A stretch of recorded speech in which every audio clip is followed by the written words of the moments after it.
ಹರಿ ಓಂ.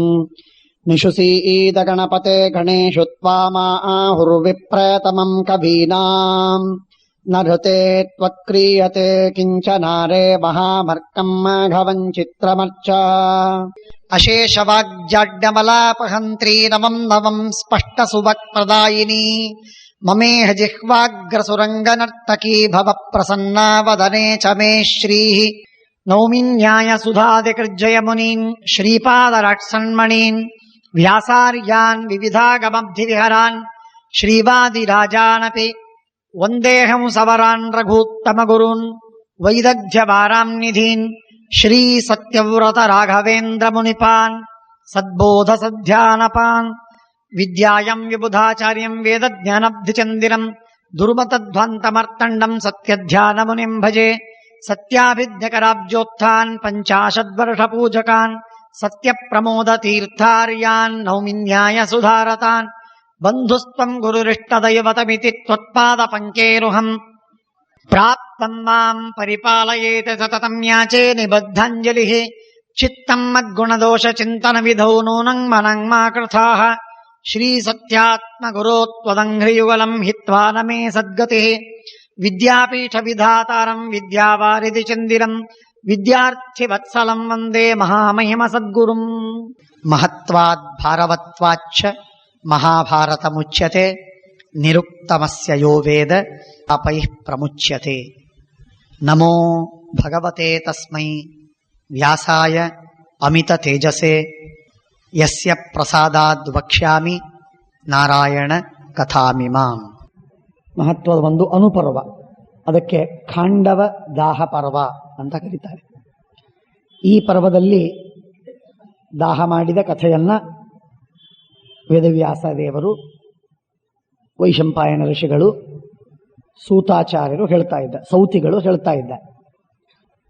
ಇಂದ್ರಪ್ರಸ್ಥದಲ್ಲಿ ವಾಸವಾಗಿರತಕ್ಕಂತಹ ಪಾಂಡವರೆಲ್ಲ ಇಂದ್ರಪ್ರಸ್ಥದಲ್ಲಿದ್ದು ಬೇರೆ ಬೇರೆ ದೇಶಗಳಿಗೆ ಹೋಗಿ ಅಲ್ಲಿರುವಂತಹ ಅಧಾರ್ಮಿಕ ರಾಜರನ್ನ ಸೋಲಿಸಿ ಧರ್ಮ ಸಂಸ್ಥಾಪನೆಯನ್ನು ಮಾಡುವ ಮಹತ್ತರವಾದ ಕಾರ್ಯವನ್ನ, ಜವಾಬ್ದಾರಿಯನ್ನು ಹೊತ್ತಿದ್ದಾರೆ. ಬೇರೆ ಬೇರೆ ಕಡೆಗೆ ಎಲ್ಲ ರಾಜರನ್ನ ಯುದ್ಧದಲ್ಲಿ, ಕದನದಲ್ಲಿ ಅವರನ್ನು ಸೋಲಿಸ್ತಾ ಇದ್ದಾರೆ. ಹೀಗೆ ಧೃತರಾಷ್ಟ್ರನ ಆಜ್ಞೆ, ಅದನ್ನು ಅವಲಂಬಿಸಿ ಧರ್ಮರಾಜ ಮಾಡುವ ಈ ಕಾರ್ಯವನ್ನ ಪ್ರತಿಯೊಬ್ಬರೂ ಶ್ಲಾಘನೆ ಮಾಡ್ತಾ ಇದ್ದಾರೆ. ಸೋತವರಿಗೆ, ಸೋತ ರಾಜರಿಗೆ ದುಃಖವಾಗಿದ್ದರೂ ಕೂಡ ಸೋಲೊಪ್ಪಿದಂತಹ ರಾಜರ ರಾಜ್ಯದಲ್ಲಿರುವ ಜನರಿಗೆ, ಪ್ರಜೆಗಳಿಗೆ ಸಂತೋಷವಾಗಿದೆ. ಪಾಂಡವರು ಪ್ರಾಯ ಎಲ್ಲೆಲ್ಲಿ ಯುದ್ಧವಾಡಿದರೋ ಅಲ್ಲೆಲ್ಲ ಕಡೆಗೆ ಪ್ರಜೆಗಳಿಗೆ ಸಂತೋಷ, ರಾಜ ಸೋತರೂ ಸಂತೋಷ, ಪಾಂಡವರು ಗೆದ್ದದ್ದಕ್ಕೂ ಸಂತೋಷ. ಯಾಕೆ ಸಂತೋಷ ಅಂತಂದ್ರೆ, ನಮ್ಮ ರಾಜ ಅಧಾರ್ಮಿಕನಾಗಿದ್ದ, ಅವನಿಗೆ ಸರಿಯಾಗಿ ಬುದ್ಧಿ ಕಲಿಸಿದ್ರು, ಆದ್ದರಿಂದ ಒಳ್ಳೆಯದಾಯಿತು ಅಂತ ಎಲ್ಲರಿಗೆ ಮೆಚ್ಚುಗೆ. ಆ ರೀತಿಯಾಗಿ ಧರ್ಮವನ್ನ ಪಾಲನೆ ಮಾಡ್ತಾ ಇದ್ದಾರೆ, ರಾಜ್ಯವನ್ನ ಆಳ್ತಾ ಇದ್ದಾರೆ. ಅಧ್ಯೇತಾರಂ ಪರಂ ವೇದಾನ್ ಪ್ರಯೋಕ್ತಾರಂ ಮಹಧ್ವರೆ. ವೇದಗಳನ್ನು ನಿತ್ಯದಲ್ಲಿ ಅಧ್ಯಯನ ಮಾಡದೇ ಇರ್ತಿರಲಿಲ್ಲ. ನಿತ್ಯದಲ್ಲಿ ಜ್ಞಾನ ಸಂಪಾದನೆ ಅವರಿಗೆ ಸ್ವಭಾವವಾಗಿತ್ತು. ವನವಾಸಕ್ಕೆ ಹೋದಾಗಲೂ, ಕಷ್ಟದಲ್ಲಿರುವಾಗಲೂ ನಿತ್ಯದಲ್ಲಿ ವೇದಾಧ್ಯಯನವನ್ನ ಧ್ಯಾನಾಭ್ಯಾಸ ರಸೇನ ಚ ಅಂತ ಹೇಳ್ತಾರೆ. ನಿತ್ಯದಲ್ಲಿ ವೇದಾಧ್ಯಯನವನ್ನ, ಭಗವದ್ಧ್ಯಾನವನ್ನ, ಭಗವಂತನ ಸಪರ್ಯ ಕೈಂಕರ್ಯ ಸೇವೆಗಳನ್ನ ಮಾಡ್ತಾ ತಮ್ಮ ಕಾಲವನ್ನು ಕಳೀತಾ ಇದ್ರು. ಅರಣ್ಯಕ್ಕೆ ಹೋದಾಗ ಮಾತ್ರವಲ್ಲ, ರಾಜ್ಯದಲ್ಲಿರುವಾಗಲೂ, ಸುಖ ಸಂಪತ್ತಿಯಲ್ಲಿ ಅವರು ಸಕಲ ಭೋಗಗಳನ್ನು ಮಾಡುತ್ತಿರುವಾಗಲೂ ಅವರಿಗೆ ತಮ್ಮ ಶಾಸ್ತ್ರಾಧ್ಯಯನದಿಂದ ಅವರ ಮನಸ್ಸು ಚಲಿತವಾಗಿರಲಿಲ್ಲ. ಸ್ವಾಧ್ಯಾಯಾನ್ ಮಾ ಪ್ರಮದಃ ಎನ್ನುವ ಮಾತನ್ನ ನಿತ್ಯದಲ್ಲಿ ನಿರಂತರವಾಗಿ ನಡೆಸ್ತಿದ್ರು. ಆದ್ದರಿಂದ ಒಂದು ಮಾತು ನೆನಪಾಗತ್ತೆ, philosopher should be the king ಅಂತ ಹೇಳ್ತಾನೆ ಪ್ಲೇಟೋ ತನ್ನ ಗ್ರಂಥದಲ್ಲಿ. ಅವನು ಹೇಳುವುದು, ತತ್ವಜ್ಞಾನಿಯಾದವನೇ ರಾಜನಾಗಲಿಕ್ಕೆ ಅರ್ಹ. ತತ್ವಜ್ಞಾನಿ ರಾಜನಾಗುವುದರಿಂದ ಬಹಳ ಹಿತವಿದೆ ಸಮಾಜಕ್ಕೆ, ಜಗತ್ತಿಗೆ. ಅವನ ತಿಳುವಳಿಕೆ ಎಷ್ಟು ಇರುತ್ತೋ ಅಷ್ಟು ಓದದವನ ವಿಶೇಷವಾಗಿ ತತ್ವಜ್ಞಾನವನ್ನು ಓದದಿರುವ, ಶಾಸ್ತ್ರವನ್ನು ಅಧ್ಯಯನ ಮಾಡದಿರುವ ಸಾಮಾನ್ಯ ಮನುಷ್ಯನಿಗೆ ಅಷ್ಟು ಪಕ್ವತೆ, ತಿಳುವಳಿಕೆ ಬರುವುದಿಲ್ಲ. ದೃಷ್ಟಿಕೋನ ಶಾಸ್ತ್ರವನ್ನು ಓದಿದವನಿಗೆ ಆರು ಪಾರು ನೋಡಲು ಸಾಧ್ಯ. ಅವನು ಹೊರಮೈಯನ್ನು ಮಾತ್ರ ನೋಡದೆ ಹಿಂದೇನಿದೆ ಅನ್ನುವುದನ್ನು ಅರ್ಥ ಮಾಡಿಕೊಳ್ಳಿಕ್ಕೆ ಅವನಿಗೆ ಸಾಮರ್ಥ್ಯವಿದೆ. ಪ್ರತಿಯೊಬ್ಬ ವ್ಯಕ್ತಿಯ ಇತಿಮಿತಿಗಳನ್ನು ತಿಳಿದುಕೊಳ್ಳಬಹುದು, ಅದನ್ನ ಒಪ್ಪಬಹುದು. He can accept the things as they are. ಜೊತೆಗೆ ಅದನ್ನು ತಿದ್ದುಪಡಿ ಮಾಡುವುದಕ್ಕೆ ಏನು ಉಪಾಯ ಅಂತನ್ನುವುದನ್ನು ಕಂಡುಕೊಳ್ಳುವುದು ಸಾಧ್ಯ ಅವನಿಗೆ. ಅವನು ವಜ್ರಕ್ಕಿಂತಲೂ ಕಠೋರನಾಗಬಲ್ಲ, ಹೂವಿಗಿಂತಲೂ ಮೃದುವಾಗಬಲ್ಲ. ಇದೆರಡೂ ಸಾಧ್ಯತೆಗಳು ಆ ತತ್ವಜ್ಞಾನದ ಹಿನ್ನೆಲೆ ಇರುವಂತಹ ವ್ಯಕ್ತಿಗೆ ಸಾಧ್ಯ. ಅದಕ್ಕಾಗಿ ತತ್ವಜ್ಞಾನವನ್ನು ಓದಿದಂತಹ ವ್ಯಕ್ತಿ, ಧರ್ಮಶಾಸ್ತ್ರ ವೇದಗಳನ್ನು ಅಭ್ಯಾಸ ಮಾಡಿದ ವ್ಯಕ್ತಿ ರಾಜ್ಯವನ್ನು ಆಳುವುದು ಬಹಳ ಹಿತ, ರಾಷ್ಟ್ರಕ್ಕೆ, ಸಮಾಜಕ್ಕೆ. ಅವನು ಶೂರನಾಗಿರಬೇಕು. ಬರೀ ವೇದಾಧ್ಯಯನವನ್ನು ಮಾಡಿದರಲ್ಲ, ಶೂರನಾಗಿರಬೇಕು. ಆದರೆ ಬರೀ ಶೌರ್ಯ ನಡೆಯುವುದಿಲ್ಲ, ಅದು ನಾಜಿಸ್ಟ್ ಆಗ್ತಾನ, ದ್ವೇಷ ಮಾಡುವವನಾಗ್ತಾನೆ. ಅದರಿಂದ ಎಂದೆಂದಿಗೂ ಉದ್ಧಾರವಾಗುವುದಿಲ್ಲ. ಆದ್ದರಿಂದ ಇವೆರಡರ ಸಮಾವೇಶ ಎಷ್ಟರ ಹೆಚ್ಚು ಮಟ್ಟಿಗೆ ಆಗತ್ತೆ ಅಷ್ಟು ಉತ್ತಮವಾಗಿರುವಂತಹ ರಾಜ್ಯ. The ideal kingdom, ideal empire. Utopia ಅಂತ ನಾವೇನು ಕರಿತೇವೆ, ಯುಟೋಪಿಯಾ ಅಂತ ಏನು ಪಾಶ್ಚಾತ್ಯ ತತ್ವಜ್ಞಾನಿಗಳು ಒಂದು ಹುಟ್ಟು ಹಾಕಿದ್ರು, ಆ ಯುಟೋಪಿಯನ್ ಒಂದು ಸ್ಥಿತಿ ಬರ್ತದೆ. ರಾಮರಾಜ್ಯದಲ್ಲಿ ಇದೇ ಇತ್ತು. ಯುಟೋಪಿಯಾ ಕೆಲವು ಕಾಲ್ಪನಿಕವಾಗಿದೆ, ಆದರೆ ರಾಮರಾಜ್ಯದಲ್ಲಿ ಎಲ್ಲವೂ ಸತ್ಯವಾದದ್ದು, ಪ್ರಾಮಾಣಿಕವಾಗಿ ಪರಿಶುದ್ಧವಾಗಿತ್ತು, ಪರಮಾನಂದದಲ್ಲಿದ್ದು. ಹಾಗೆ ಪಾಂಡವರ ರಾಜ್ಯ ನಡೆದಾಗಲೂ ಇಂದ್ರಪ್ರಸ್ಥದಲ್ಲಿ ಅದೇ ತರಹದ ಸೌಭಾಗ್ಯ, ಸಂಪತ್ತು, ಸಮಾಧಾನ ಇತ್ತು. ಇದು ಪ್ರತಿಯೊಬ್ಬರಿಗಿತ್ತು ಅಂತ ಅನ್ನೋದನ್ನ ಹೇಳ್ತಾ ಇದ್ದಾರೆ. ಅಧಿಷ್ಠಾನವತಿ ಲಕ್ಷ್ಮೀ ಪರಾಯಣವತಿ ಮತಿಹಿ. ಲಕ್ಷ್ಮಿ ಅಲ್ಲಿ ಮನೆ ಮಾಡಿ ಇದ್ಲು. ಅವಳಿಗೆ ಬೇರೆ ಕಡೆಗೆ ಹೋಗಬೇಕು ಅಂತ ಅವಳಿಗೆ ಅಪೇಕ್ಷೆ ಆಗಲಿಲ್ಲ. ಅಷ್ಟರ ಮಟ್ಟಿಗೆ ಅವರು ಧರ್ಮವನ್ನು ಪಾಲನೆ ಮಾಡ್ತಾ ಇದ್ರು. ಧರ್ಮವನ್ನು ಪಾಲನೆ ಮಾಡುವವರ ಮನೆಯಲ್ಲಿ ಲಕ್ಷ್ಮಿ ಕಮ್ಮಿ ಇರಬಹುದು, ಆದರೆ ಆ ಲಕ್ಷ್ಮಿಯ ಅನುಗ್ರಹ ಹೆಚ್ಚಿರ್ತದೆ. ಸಂಪತ್ತು ಬಂದ ಮಾತ್ರಕ್ಕೆ, ಹಣ ಬಂದ ಮಾತ್ರಕ್ಕೆ, ಶ್ರೀಮಂತನಾದ ಮಾತ್ರಕ್ಕೆ ಲಕ್ಷ್ಮಿ ಇದೆ ಅಂತ ತಿಳಿಬೇಡಿ. ಅದು ಎಷ್ಟು ಅಪಾಯಕಾರಿ ಅನ್ನೋದು ನಮಗೆ ಅರ್ಥವಾಗಬೇಕು. ಬಹಳ ದೊಡ್ಡ ಘೋರವಾದ ಅಪಾಯವಿದೆ ಹಣದಿಂದ. ಮನುಷ್ಯ ಹಾಳಾಗುವುದು ಒಂದು ಸ್ಥಿತಿಯವರೆಗೆ ಅವನು ಗಳಿಸ್ತಾ ಹೋಗ್ತಾನೆ. ಯಾವಾಗ ಅದರ ಸಂಪತ್ತು ಹೆಚ್ಚಾಗ್ಲಿಕ್ಕೆ ಶುರುವಾಗತ್ತೆ, ಆಗ ಅವನು ಕೆಟ್ಟ ದಾರಿಗೆ ಹೋಗುವುದು ಸಹಜ. ಆ ಕೆಟ್ಟ ದಾರಿಗೆ ಹೋದದ್ದರ ಪರಿಣಾಮವಾಗಿ ಅವನು ಎಷ್ಟೂ ಹಾಳಾಗಲಿಕ್ಕೆ ಸಾಧ್ಯ. ಆದ್ದರಿಂದ ಹಣ ಬೇಕು, ಆದರೆ ಆ ಹಣದ ಜೊತೆಗೆ ವಿವೇಕವೂ ಸೇರಬೇಕು. ಅಧಿಷ್ಠಾನವತಿ ಲಕ್ಷ್ಮೀ ಪರಾಯಣವತಿ ಮತಿ. ಪರಾಯಣವನ್ನು ಒಪ್ಪಿದಂಥದ್ದು, ಪರಾಯಣವನ್ನು ಮುಟ್ಟಿದಂಥದ್ದು. ಮನುಷ್ಯ ಎಕ್ಸ್ಪೆರಿಮೆಂಟ್ ವಿತ್ ದ ಟ್ರೂತ್ ಅಂತ ಹೇಳಿ ಮಾಡ್ತಾ ಹೋಗ್ತಾನೆ. ತನ್ನ ಇಡೀ ಜೀವನವೇ ತನ್ನ ಎಕ್ಸ್ಪೆರಿಮೆಂಟ್ ಅಂತ ಹೇಳಿದ ಒಬ್ಬ ಮಹಾತ್ಮ.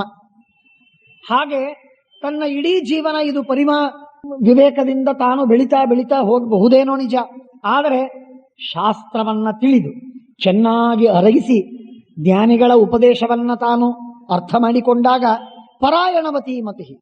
ಕೊನೆಯದೇನು, ಜೀವನದ ಮೌಲಿಕವಾದ ಸೂತ್ರಗಳು ಏನೇ, ಯಾವ ಸೂತ್ರದ ಆಧಾರದ ಮೇಲೆ ಜೀವನ ಅವಲಂಬಿಸಿದೆ ಎನ್ನುವ ತತ್ವವನ್ನ ತಾನು ತಿಳಿದುಕೊಳ್ಳುವುದು ಸಾಧ್ಯವಾಗಿ ಬಿಟ್ರೆ ಜೀವನ ಬಂಗಾರ. ಆದ್ದರಿಂದ ಇದು ಸಾಧ್ಯವಾಗುವುದಕ್ಕೆ ಪರಾಯಣವತಿ ಮತಿ. ವಿವೇಕ, ಮನುಷ್ಯನ ಏನು ತಿಳುವಳಿಕೆ ಇದೆ, ಬುದ್ಧಿ ಇದೆ, ಇದು ಪರಾಯಣವನ್ನು ಮುಟ್ಟಬೇಕು, ಪರಾಕಾಷ್ಠೆಯನ್ನು ಮುಟ್ಟಬೇಕು. ಕೊನೆಯ ತತ್ವವನ್ನು ತಿಳಿದುಕೊಳ್ಳುವ ಹಂಬಲ, ಕೊನೆಯ ತತ್ವವನ್ನು ತಿಳುವಳಿಕೆ ಮಾಡಿಕೊಳ್ಳುವಂತಹ ಪ್ರಯತ್ನ, ಅದರ ಫಲ ಇದು ನಮಗೆ ಸಿಗಬೇಕು, ಬಹಳ ಹಿತವಾಗ್ತದೆ. ರಕ್ಷಿತಾರಂ ಶುಭನ್ ಲೋಕಾನ್ ಲೇಭಿರೇತಂ ಜನಾಧಿಪಂ. ಒಬ್ಬೊಬ್ಬ ವ್ಯಕ್ತಿಯೂ ಅವನಿಗೆ ಕೇಳಿದಾಗ ಧರ್ಮರಾಜ ನಮಗೆ ರಾಜನಾಗಿದ್ದಾನೆ ಸಾಕು, ಅವನ ರಕ್ಷೆಯಲ್ಲಿ ನಾವಿದ್ದಾಗ we are in the safest hands ಅನ್ನುವ ಭಾವನೆ ಇತ್ತವರಿಗೆಲ್ಲ, ಇಂದ್ರಪ್ರಸ್ಥದಲ್ಲಿದ್ದವರಿಗೆ. ಅವರು ಹೇಳ್ತಾ ಇದ್ರು, ಪರಲೋಕದಲ್ಲೂ ನಮಗೆ ಚಿಂತೆ ಇಲ್ಲ, ಅಂಥ ಉತ್ತಮ ರಾಜ ನಮಗೆ ಸಿಕ್ಕಿದ್ದಾನೆ. ಆದ್ದರಿಂದ ವರ್ಧಮಾನೋ ಖಿಲೋ ಧರ್ಮ ತೇನಾಸೀತ್ ಪ್ರತಿವೀಕ್ಷಿತಾಂ. ಎಲ್ಲ ಕಡೆಗೆ ಧರ್ಮ ಬೆಳೀತಾ ಇತ್ತು. ಧರ್ಮ ಹೆಚ್ಚಾಗಬೇಕು, ಒಳಗೂ ಹೊರಗೂ, ಅಂತರ್ಬಹಿಶ್ಚ. ನಾಟಕಕ್ಕೆ ಧರ್ಮ ಬೆಳಿಬಾರದು, ಅಂತರಂಗದಲ್ಲಿ ಬೆಳಿಬೇಕು. ಅಂತರಂಗದಲ್ಲಿ ಬೆಳೆದು ಹೊರಗೆ ಏನೂ ಇಲ್ಲ ಅಂತಾಗಬಾರದು, ಹೊರಗೂ ಅದರ ಅಭಿವ್ಯಕ್ತಿ ಚೆನ್ನಾಗಿರಬೇಕು. ಧರ್ಮ ಅಭಿವ್ಯಕ್ತವೂ ಆಗಬೇಕು, ಅಂತರಂಗದಲ್ಲಿ ದೃಢಮೂಲವೂ ಆಗಿರಬೇಕು. ಅಂದಾಗ ಧರ್ಮದ ಲಾಭ ಬಹಳ ಹೆಚ್ಚು.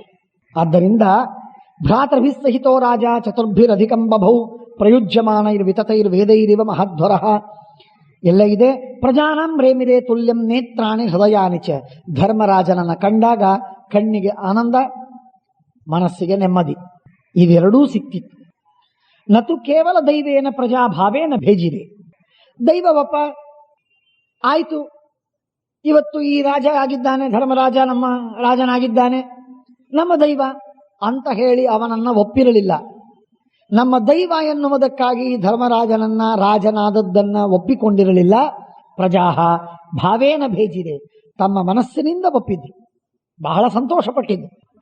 ಫೇಟ್ ಅಕಾಂಪ್ಲಿ ಅನ್ನುವಂತಹ ಒಂದು ಅವಸ್ಥೆ ಇರ್ತದೆ.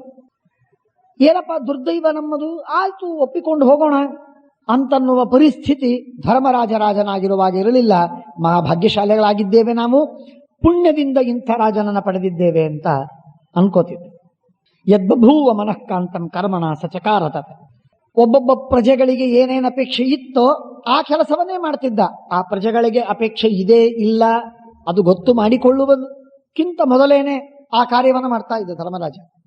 ಇಷ್ಟು ಧರ್ಮರಾಜನಿಗೆ ಪ್ರತಿಯೊಂದು ಮಾತಿನ ತಿಳುವಳಿಕೆ ಇತ್ತು. ಭೀಮಸೇನ ದೇವರಿಗೆ ಪ್ರತಿಯೊಂದು ಮಾತಿನ ತಿಳುವಳಿಕೆ ಇತ್ತು.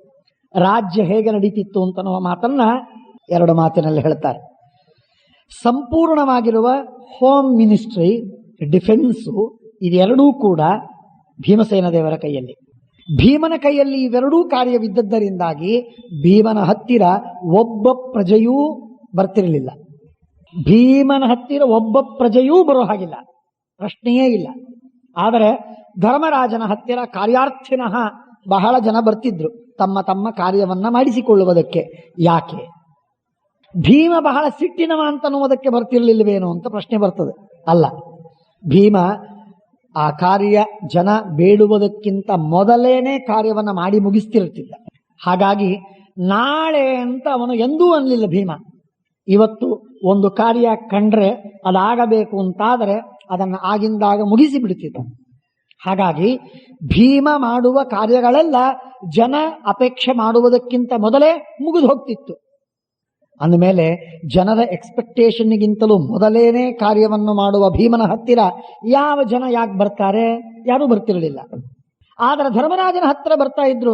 ಧರ್ಮರಾಜ ಬಹಳ ಒಳ್ಳೆಯವ, ಅವನು ನಾಳೆ ಮಾಡುವುದು ಅಂತ ಇಟ್ಕೋತಿದ್ದ. ಅದಕ್ಕೆ ಸಣ್ಣ ಉದಾಹರಣೆಯನ್ನ ಕೊನೆಗೆ ನಾವು ನೋಡ್ತೇವೆ. ಒಬ್ಬ ಬ್ರಾಹ್ಮಣ ಬಂದ, ನಾಳೆ ನನ್ನ ಮಗನ ಮುಂಜಿವೆ ಅಂತ ಹೇಳಿದ, ನನಗೆ ದಾನ ಬೇಕು ಅಂತ ಬೇಡಿದಾಗ ನಾಳೆ ಬಾ ನೀನು ಬೆಳಿಗ್ಗೆ ಕೊಡ್ತೇನೆ ಅಂತ ಹೇಳಿದ. ರಾತ್ರಿ ಹೋಗಿ ಭೀಮನ ಹತ್ರ ಬೇಡಿದಾಗ ಭೀಮ ಆಗಿಂದಾಗ ಕೈಯಲ್ಲಿರುವ ಕಂಕಣವನ್ನು ಕೊಟ್ಟು ಹೋಗು ನಾನೇ ಮಾಡಿಕೋ ಅಂತ ಹೇಳಿದ.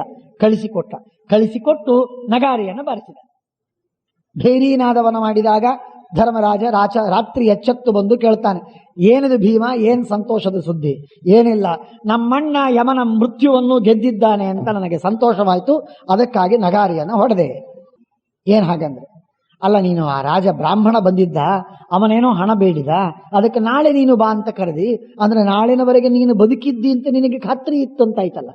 ನಾಳಿನವರೆಗೆ ನೀನು ಬದುಕಿರ್ತಿ ಅಂತನ್ನುವ ಖಾತ್ರಿ ಇದ್ದರೆ ಮತ್ತೆ ಇದೇ ಮೃತ್ಯುವನ್ನು ಗೆಲ್ಲುವುದು, ಇದಕ್ಕಿಂತಲೂ ಮೃತ್ಯುಂಜಯ ಹೆಚ್ಚಾರು.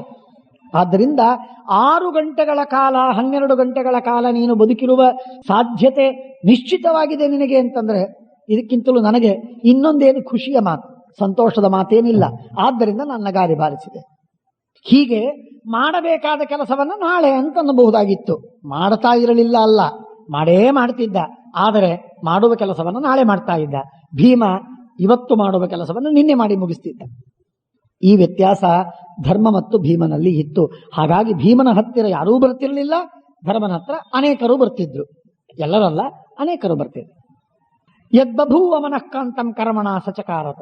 ಯಾವುದು ಮನಸ್ಸಿಗೆ ಅತ್ಯಂತ ಕಮನೀಯವಾದದ್ದು, ಮನೋಜ್ಞವಾದದ್ದು, ಆನಂದದಾಯಕವೋ ಅಂಥ ಅಪೇಕ್ಷಿತವಾದ ಪದಾರ್ಥವನ್ನ ಕಮುಕಾಂತೌ, ಕಮಧಾತುವಿಗೆ ಕಾಂತಿ ಅಂತ ಅರ್ಥ. ಕಾಂತಿ ಅಂದ್ರೆ ಇಚ್ಛಾ, ಕಾಂತಿ ಇಹ ಇಚ್ಛಾ ಅಂದ್ರೆ ಇಷ್ಟವಾದದ್ದು. ಮನಃಕಾಂತಂ ಅಂದ್ರೆ ಮನಸ್ಸಿಗೆ ಇಷ್ಟವಾದದ್ದು. ಪರಮಾತ್ಮ ಧರ್ಮರಾಜ ಮನಸ್ಸಿಗೆ ಇಷ್ಟವಾದದ್ದನ್ನ ಮಾಡ್ತಿದ್ದ. ಹಾಗಾಗಿ ಪ್ರಜೆಗಳು ಬೇಡಿದ್ದನ್ನು ಮಾಡ್ತಿದ್ದ. ಮನಃಕಾಂತಂ ಕರ್ಮಣ ಸಚಕಾರ ತತಃ ಕತಿಪಯಾಹಸ್ಯ. ಸ್ವಲ್ಪ ದಿನಗಳವರೆಗೆ ಅಲ್ಲೇ ಇದ್ದ. ಕೃಷ್ಣನೂ ಇದ್ದ. ಕೃಷ್ಣ ಬಂದ. ಆಗ ಬೇಸಿಗೆ ಬಂದಿತ್ತು. ಪ್ರಾಯಶಃ ಬೇಸಿಗೆಯ ರಜೆಯಲ್ಲಿ ದ್ವಾರಕಾ ಬಿಟ್ಟು ಹಸ್ತಿನಪುರಕ್ಕೆ ಅರ್ಥಾತ್ ಇಂದ್ರಪ್ರಸ್ಥಕ್ಕೆ ಬಂದಿದ್ದ ಕೃಷ್ಣ. ಸ್ವಲ್ಪ ದಿನ ಇರೋಣ ಅಂತ. ಆಗ ಉಷ್ಣಾನಿ ಕೃಷ್ಣ ವರ್ತಂತೆ ಗಚ್ಚಾವೋ ಯಮುನಾಂ ಪ್ರತಿ. ಬೇಸಿಗೆ ಇದೆ, ಬಹಳ ಬಿಸಿಲಿದೆ, ಆದ್ದರಿಂದ ಯಮುನಾ ನದಿಯಲ್ಲಿ ಸ್ವಲ್ಪ ಆಡಿ ಬರೋಣ ಕೃಷ್ಣ, ಹೋಗೋಣ ಅಂತ ಹೇಳಿ ಅರ್ಜುನ ಕರೆದ. ಸಖೇತಿ ಮತ್ವ ಪ್ರಸಭಂ ಯದುಕ್ತಂ, ಆಡಿ ಬರೋಣ ಬಾ. ಕೃಷ್ಣನನ್ನ ಆಡ್ಲಿಕ್ಕೆ ಕರೆಯೋದೆ. ಅರ್ಜುನ ಕರೆದ, ಕೃಷ್ಣ ಬಂದ. ಇಬ್ರು ಆಡ್ಲಿಕ್ಕೆ ಹೋದರು. ಯಮುನಿಗೆ ಹೋಗಿ ಸುಹೃಜ್ಜನ ವೃತವು ತತ್ರ ವಿಹೃತ್ಯ ಮಧುಸೂದನ. ಆಗ ಇಬ್ಬರೂ ಆಟವಾಡಿದರು. ಈಸು ಬಿದ್ರು, ಆಟವಾಡಿದರು. ನೀರು ಪರಸ್ಪರವಾಗಿ ಆಘರ್ಷಣ ಮಾಡಿದರು. ಎಲ್ಲ ಕೆಲಸವಾಯ್ತು. ಎಲ್ಲ ಮುಗಿಸಿ ಆದ ಮೇಲೆ ಕುಂತಿ ಮಾತರ ಮಮಪ್ಪೇತದ್ರೋಚತೆ ಯದ್ಬಲಂ ಯದ್ವಯಂ ಜಲೆ ಆಮಂತ್ರತೌ ಧರ್ಮರಾಜ ಅನುಜ್ಞಾಪ್ಯ ಚ ಭಾರತ. ಧರ್ಮರಾಜನಿಗೆ ಹೇಳಿದರು, ಅಣ್ಣ ನಾನು ಕೃಷ್ಣನ್ ಜೊತೆಗೆ ಆಟವಾಡಲಿಕ್ಕೆ ಹೋಗಿ ಬರ್ತೇನೆ, ಹೋಗಿ ಬಾ. ಧರ್ಮರಾಜ ಮನೆಯಲ್ಲಿ ಆಸ್ಥಾನದಲ್ಲಿ ಇದ್ದ, ವಿರಾಜಮಾನನಾಗಿದ್ದ. ಇವರಿಬ್ಬರು ಹೋದರು. ಖಾಂಡವ ಪ್ರಸ್ಥ, ದೊಡ್ಡ ಕಾಡು, ಭಾರಿ ದೊಡ್ಡ ಅರಣ್ಯ. ಅದನ್ನು ದಾಟಿ ಹೋದರು. ಆಲಯಂ ಸರ್ವಭೂತಾನಂ ಖಾಂಡವಂ, ಎಲ್ಲ ಪ್ರಾಣಿಗಳಿಗೆ, ಪಕ್ಷಿಗಳಿಗೆ, ಕ್ರಿಮಿಕೀಟಗಳಿಗೆ, ಪ್ರತಿಯೊಂದು ಜಂತುಗಳಿಗೆ ಆಶ್ರಯ. ಇಂಥ ದೊಡ್ಡ ಕಾಡದು. ಅಬ್ಬಾ, ದೈತ್ಯರೆಲ್ಲ ಅಲ್ಲಿ ವಾಸವಾಗಿದ್ರು. ಎಷ್ಟೋ ಜನ ವಾಸವಾಗಿ ಅಲ್ಲಿಂದ ತಮ್ಮ ಕೆಟ್ಟ ಕೆಲಸಗಳನ್ನು ಮಾಡುವುದಕ್ಕೆ ಅನುಕೂಲ ಮಾಡಿಕೊಂಡಿದ್ರು. ಅಂಥ ಅರಣ್ಯ, ಕಾಡು. ಆ ಕಾಡಿನೊಳಗೆ ತತ್ರ ಪೂರ್ವವ್ಯತೀತಾನಿ ವಿಕ್ರಾಂತಾನಿ ಇತರಾಣಿ ಚ ಬಹೂನಿ ಕಥಯಿತ್ವ. ಪರಸ್ಪರವಾಗಿ ಕೃಷ್ಣ ತಾನು ಎಲ್ಲೆಲ್ಲಿ ಯುದ್ಧಕ್ಕೆ ಹೋಗಿದ್ದ, ಯಾವ ಶತ್ರುಗಳನ್ನ ಹೊಡೆದ, ಏನು ಧರ್ಮ ಸ್ಥಾಪನೆ ಮಾಡಿದ, ಆ ಕಾರ್ಯವನ್ನ ಅರ್ಜುನನಿಗೆ ಹೇಳ್ತಾ ಇದ್ದ. ಅರ್ಜುನ ತಾನು ಮಾಡಿದ ಕಾರ್ಯವನ್ನ ಕೃಷ್ಣನಿಗೆ ಹೇಳ್ತಾ ಇದ್ದ. ಹೀಗೆ ಪರಸ್ಪರವಾಗಿ ಕಾಲ ಕಳೀತಾ ಇದ್ರು. ಅಭ್ಯಾಗಚ್ಚತ್ ತದಾ ವಿಪ್ರಹ. ಆಗ ಒಬ್ಬ ಬ್ರಾಹ್ಮಣ ಬಂದ. ಬ್ರಾಹ್ಮಣ ಬಂದು ಕೈ ಮುಗಿದು ಬೇಡ್ತಾ ಇದ್ದಾನೆ. ಕೃಷ್ಣ ಮತ್ತು ಅರ್ಜುನರು ಇಬ್ಬರೂ ಅವನಿಗೆ ಸಿಗಬೇಕಾಗಿತ್ತು. ಕೃಷ್ಣ ಅರ್ಜುನರಿಬ್ಬರೂ ಸಿಕ್ಕಾಗಲೇ ಅವನ ಬೇಡಿಕೆಯನ್ನು ಇಡುವುದಿತ್ತು. ಹೀಗಾಗಿ ಅವನ ವರ ಪ್ರಾರ್ಥನೀಯತ್ವ ಅಂತನ್ನುವುದೇನಿದೆ, ಇದು ವ್ಯಾಸಜ್ಯ ವೃತ್ತಿ ಧರ್ಮ. ಕೃಷ್ಣ ಮತ್ತು ಅರ್ಜುನರಲ್ಲಿ ಇಬ್ಬರಲ್ಲೂ ಇರುವಂತಹ ಧರ್ಮ. ವರ ಪ್ರಾರ್ಥನೀಯತ್ವ ಒಬ್ಬರಲ್ಲ. ಕೃಷ್ಣನಿಗೆ ಬೇಡಲಿಕ್ಕೆ ತಯಾರಿಲ್ಲ, ಅರ್ಜುನನಿಗೂ ಬೇಡಲಿಕ್ಕೆ ತಯಾರಿಲ್ಲ. ಕೃಷ್ಣಾರ್ಜುನರು ಇಬ್ಬರಿಗೂ ಬೇಡುವುದಕ್ಕೆ ತಯಾರಿದ್ದ. ಹಾಗಾಗಿ ವರವನ್ನು ಬೇಡುವುದೇನಿದೆ ಇದು ಇಬ್ಬರಿಗೆ ಕೂಡಿದಾಗ ಬೇಡುವುದಿತ್ತು. ಆದ್ದರಿಂದಲೇ ಈಗ ಬಂದ. ಇಷ್ಟು ದಿನಗಳವರೆಗೆ ಬಾರದ ವ್ಯಕ್ತಿ ಈಗ ಬಂದ. ಅದನ್ನು ಮುಂದೆ ನಾವು ತಿಳಿಯೋಣ. ಹರಿಪಿಂಗಲೋಜ್ವಲ ಶ್ಮಶ್ರು ಪ್ರಮಾಣಾಯಾಮತ ಸಮಃ. ಎತ್ತರವೆಷ್ಟೋ ಅಷ್ಟೇ ಅಗಲವಾಗಿದ್ದ ಅವನು. ಅಂದ್ರೆ ದೇಹ ಅಲ್ಲ, ಕೈ ಚಾಚಿದಾಗ ಅಷ್ಟು ಅಗಲವಾಗಿದ್ದ, ಅಷ್ಟೇ ಎತ್ತರವಾಗಿದ್ದ. ಇಂಥ ಉತ್ತಮವಾದಂತಹ ವ್ಯಕ್ತಿತ್ವದ, ಕೆಂಪು ಬಣ್ಣದ ತೇಜಸ್ವಿಯಾದಂತಹ ಪುರುಷ. ಇದೀಗ ಉದಿಸಿದ ಸೂರ್ಯನಂತೆ ಕೆಂಪು ಬಣ್ಣ, ಕಮಲದಂತೆ ಮುಖ, ಕೆಂಪು ತೇಜಸ್ಸು. ದೃಷ್ಟ್ವಾ ಜಗಾಮ ಮನಸ. ಪರಮಾತ್ಮ ಆಲೋಚನೆ ಮಾಡಿದನಂತೆ. ಆಲೋಚನೆ ಮಾಡಿ ಕೃಷ್ಣ ಅರ್ಜುನನ ಮುಂದೆ ಹೇಳ್ತಾನೆ, ಇವನು ಅವನ ಮನಸ್ಸಿನೊಳಗೆ ಅನ್ಕೊಂಡ, ಇವನು ಅಗ್ನಿ ಇರಬೇಕು, ಇವನು ಅವನ ತೇಜಸ್ಸು ನೋಡಿ ಇವನು ಅಗ್ನಿ ಇರಬಹುದು ಅಂತ. ಸೋಬ್ರವೀದರ್ಜುನಂ ಚೈವ ವಾಸುದೇವಂಚ ಸತ್ವತಂ. ವಾಸುದೇವ ಅರ್ಜುನ ಇವರಿಬ್ಬರು ಕೂತಾಗ ಅವರಿಗೆ ಹೇಳ್ತಾನೆ, ನಾನು ಬ್ರಾಹ್ಮಣ, ನನಗೆ ಹಸಿವು ಬಹಳ ಆಗಿದೆ, ನಾನು ಬಹಳ ತಿನ್ನುವವನು. ಸ್ವಲ್ಪ ಕೊಟ್ಟರೆ ನನಗೆ ಹಸಿವು ತುಂಬುವುದಿಲ್ಲ, ಹಿಂಗುವುದಿಲ್ಲ. ನನಗೆ ಸಮೃದ್ಧ ಊಟ ಬೇಕು. ನನ್ನ ಹೊಟ್ಟೆಗೆ ಊಟಕ್ಕೆ ಹಾಕ್ತೀರಾ? ಹಾಕಬೇಕು ನೀವು. ವರ ಬೇಡಿದ. ಆಗಲಿ ತಥಾಸ್ತು ಅಂತ ಅಂದ್ರು. ಅಂದ ಮೇಲೆ ಹೇಳಿದ, ನೀನು ಎಂಥವ, ನೀನು ಯಾರು ಬ್ರಾಹ್ಮಣ? ನಾನು ಅಗ್ನಿ. ಓಹೋ, ನಿನಗೇನು ಬೇಕು? ಎಂಥ ಅನ್ನ ಬೇಕು ನಿನಗೆ? ಹಾಗಾದರೆ ನನಗನ್ನ ಏನು ಬೇಕು? ಖಾಂಡವ ವನ, ಖಾಂಡವ ಅರಣ್ಯ ಏನಿದೆ ಅದು ನನಗೆ ಬೇಕು ಇಡಿಯಾಗಿ. ಅದನ್ನು ನಾನು ತಿನ್ನು. ನನಗೇನು ಹೇಳ್ತಿ? ಎಲ್ಲೋ ಒಂದ್ ಕಡೆಗೆ ಬೆಂಕಿ ಹೊತ್ತಿಕೊಂಡ್ರೆ ಗಾಳಿಗೆ ಬೀಸಿ ಅದೆಲ್ಲ ಕಡೆಗೆ ಚದರಿ ಹೋಗ್ತದೆ, ಇಡೀ ಖಾಂಡವನ ಸುಟ್ಟು ಹೋಗುತ್ತೆ. ನಾವೇನ್ ಮಾಡ್ಬೇಕು ಅದಕ್ಕೆ? ನಾವೇನ್ ಬೆಂಕಿ ಹೆಚ್ಚಿ ಕುರಿಬೇಕಾ? ಕಾರಣವಿಲ್ಲಲ್ಲ.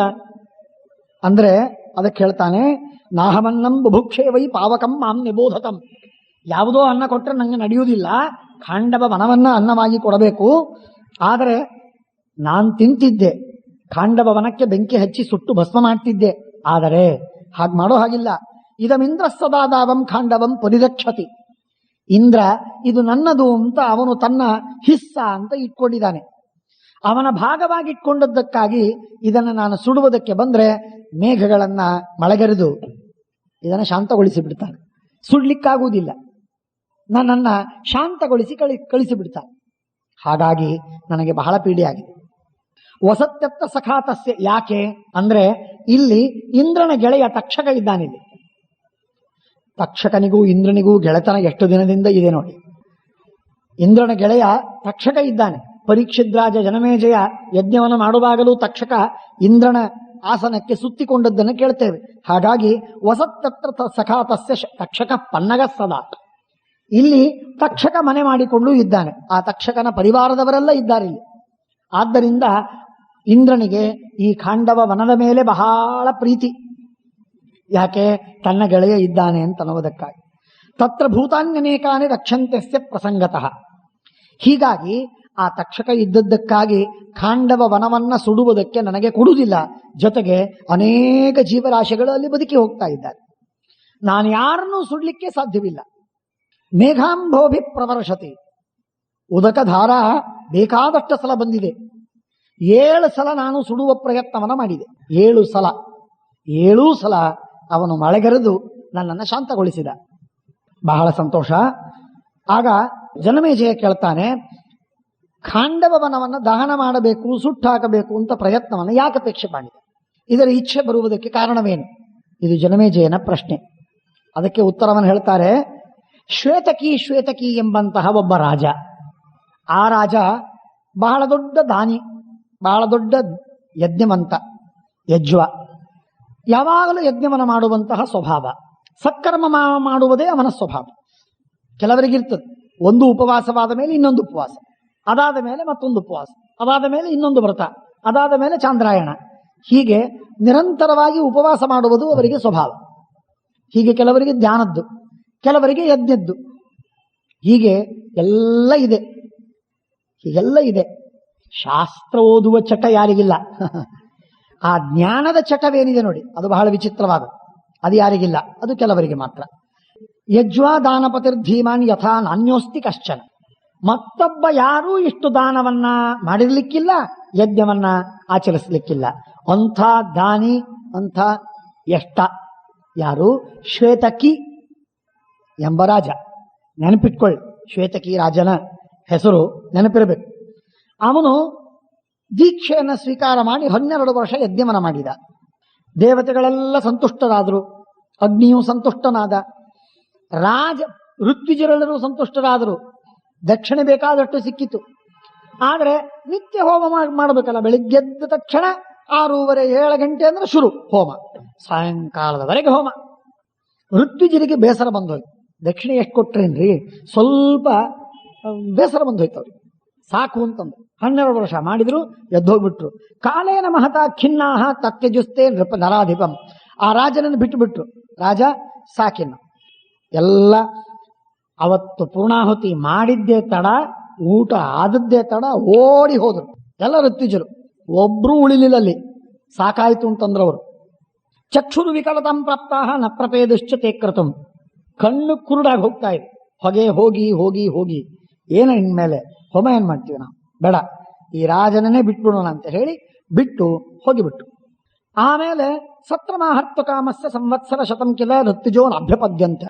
ಯಾವ ಋತ್ವಿಜರ ಹತ್ರ ಹೋದ್ರೂ ಕೂಡ ಇಲ್ಲ ನಮಗೊಂದು ಸ್ವಲ್ಪ ಕೆಲಸ ಇದೆ, ಇಲ್ಲ ನಮಗಾಗುವುದಿಲ್ಲ, ಇಲ್ಲ ನನ್ನ ಮದುವೆ ಇದೆ, ಅಥವಾ ಮತ್ತೊಂದು ಊರಿಗೋ ಏನೋ ನಿಮಿತ್ತ ಹೇಳಿ ತಪ್ಪಿಸೋದು.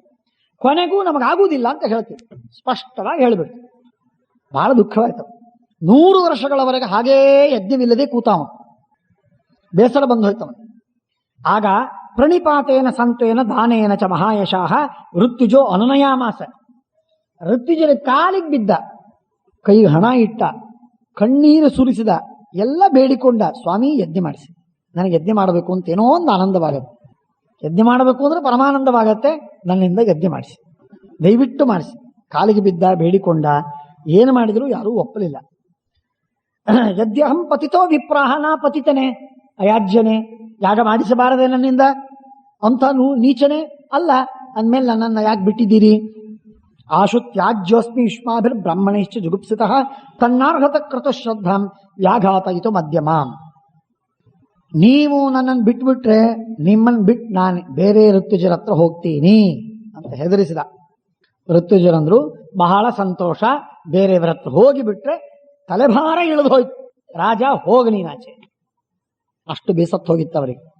ಆಗ ಸರಿ ಅಂತಂದು ತವ ಕರ್ಮಣ್ಯಜಸ್ರಂ ವೈ ವರ್ತಂತೆ ಪೃಥ್ವಿಭುತ್ತಮ ತಥೋ ವಯಂ ಪರಿಶ್ರಾಂತಹ ಸತತಂ ಕರ್ಮವಾಹಿನಃ. ಕರ್ಮ ಮಾಡಿಸಿ ಮಾಡಿಸಿ ಮಾಡಿಸಿ ಸಾಕಾಗಿ ಹೋಗಿದೆ ನಮಗೆ. ಏನ್ ಬೆನ್ನತ್ತಿದ್ದೀರಿ ನೀನು? ನಿನಗೇನೋ ಕರ್ಮ ಮಾಡಬೇಕು ಅಂತಿರ್ಬೇಕು, ಮಾಡಿಸೋರಿ ನಮಗೊಂದಾಗಬೇಕಲ್ಲ. ನಮಗೆ ಇಚ್ಛೆ ಇಲ್ಲ ಈಗ. We have lost all interest, every interest in it. ಬಿಟ್ಬಿಡು ನಮ್ಮನ್ನು, ಸುಮ್ಮನೆ ನಮ್ಮಷ್ಟಕ್ಕೆ ನಾವು ತೆಪ್ಪನೆ ಕೂತಿರ್ತೇವೆ.